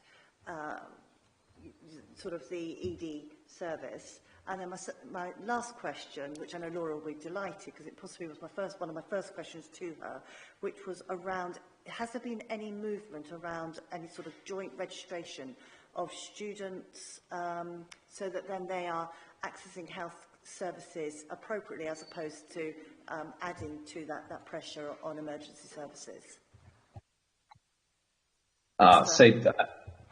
Thank you, Chair. I think I'm probably relying on Laura to come back on those couple of questions. I would just give a couple of reflections rather than answering them directly. So in terms of healthcare treatment centres, I think the closest thing we've got at the moment is an urgent treatment centre. I think minor injury units may be under review as part of the ICB's commissioning intentions. I think our immediate focus is, as I said earlier, if we could move our urgent treatment centre out of our emergency department, it's an opportunity to run that as a real urgent treatment centre rather than a supplementary minors unit, which it is at risk of becoming at times. The idea should be that we're appropriately streaming patients through that function with lower acuity presentations. And again, that's the bulk of probably the demand that we're seeing that's coming additionally from the ambulance service at the moment. And then we're able to do more intelligent things for those patients rather than bringing them towards an acute function. So I think that therein lies a big opportunity. I think in terms of joint registration, I'm not well cited, so Laura may have a reflection on that. But I think the future for us has to be that we are integrating our workforces more seriously across disciplines. I see brilliant work every single day because we have multidisciplinary teams. I often see that as a whole system, we bump into each other a little bit between social care and healthcare because we don't have more of a blend of registration and everybody works from different terms of reference and often different legislation. Having had a background in integrated care in the Welsh system, I saw some of the local benefits of being able to blend some of those registrations in order to secure workforce that works in a similar way. So very supportive of us doing that kind of work, and we'd be happy to speak about that sort of thing in future. But I'll defer to Laura's better knowledge probably. Thanks, John. I'm not sure I've got much to add to that, really. I mean, I guess in terms of the health treatment centres, we already have MIUs. Obviously, we've got one at Polton, etc. So that is something that we clearly look at in terms of everything that John's talked about, really. You know, we have call before convey, so our ambulance crews know to call before convey. We think about our care coordination centre, we think about our MIU, so the most appropriate point of access. But notwithstanding that, as John says, there's still been significant pressure arriving in our acute, so there's more to do in that space, and as John says, there's plans that have been looked at through the planning round around the UTC specifically in the IUH. In terms of joint registration, were you meaning joint registration for people coming onto courses, or were you meaning registration of our student population in GP surgeries? It was the second, yes. The latter, yeah, okay. So in terms of the latter, as far as I'm aware, no, there hasn't been much progress on that. And just to remind ourselves, that obviously with a significant student population, clearly that puts pressure, but not a sustained pressure. It's peaks and troughs, isn't it? And it can skew things quite considerably, I think it's fair to say, for some of our primary care colleagues. So we are looking at that. And again, a lot of that is working around knowing the communities, knowing our student community, working with them so they know what alternatives there are, making sure that we work with them so that they understand being registered at home, being registered at university, you know, what they need to do in terms of how they access services and medication. But it is difficult, and obviously you know, particularly with that cohort of the population, they can also move around, can't they, for work, etc. as well. So that can be quite difficult. So I think it's a known issue in Baines, and I think it would be fair to say it probably is amplified in Baines. So hence it's one that we need to keep on the radar and keep looking at and working very proactively. It's the only way we can do it really at the neighbourhood level. Thank you very much, and it feels like that was almost like a device to make sure that you could have the last word. But thank you, John, for your input, and thank you again, Laura, for everything you have done for us and keeping us informed as a panel, and our very best wishes for your future career. We will try and keep an eye on you in that post too. Okay, so thank you. Laura is just going to go now. We will never see her again. Thank you, Laura. Thanks very much. Thanks for having me. Okay, thank you, John. We now move on to the last two items on our agenda. The first is the minutes of the last meeting. Are there any factual errors in this? Thank you, Kevin. Only one that I've picked up, Chair. That's my name spelt wrongly, sadly, on page 16, just before the end of section 59. We will correct your name, but we obviously did that on purpose, just to see if you were really reading them. I thought you were, yes. Okay, so are we happy to accept these as a record with the, obviously, slight amendment to Kevin's name? Thank you. Right, excellent. Now we move on to the very final item, which is the work plan. Obviously, we've picked up a lot of various extra things that we'd like to see, and we've also sort of set sort of expectations of dates of those. Is there anything else that people would like to see or might have fallen off the work plan? No? Okay. Well, in that case, it is my final duty of this meeting to thank you all for attending, and to wish you all a very lovely Merry Christmas, and I hope you have a very peaceful start to the new year, and I look forward to seeing you all bright-eyed and bushy-tailed for our next meeting in January.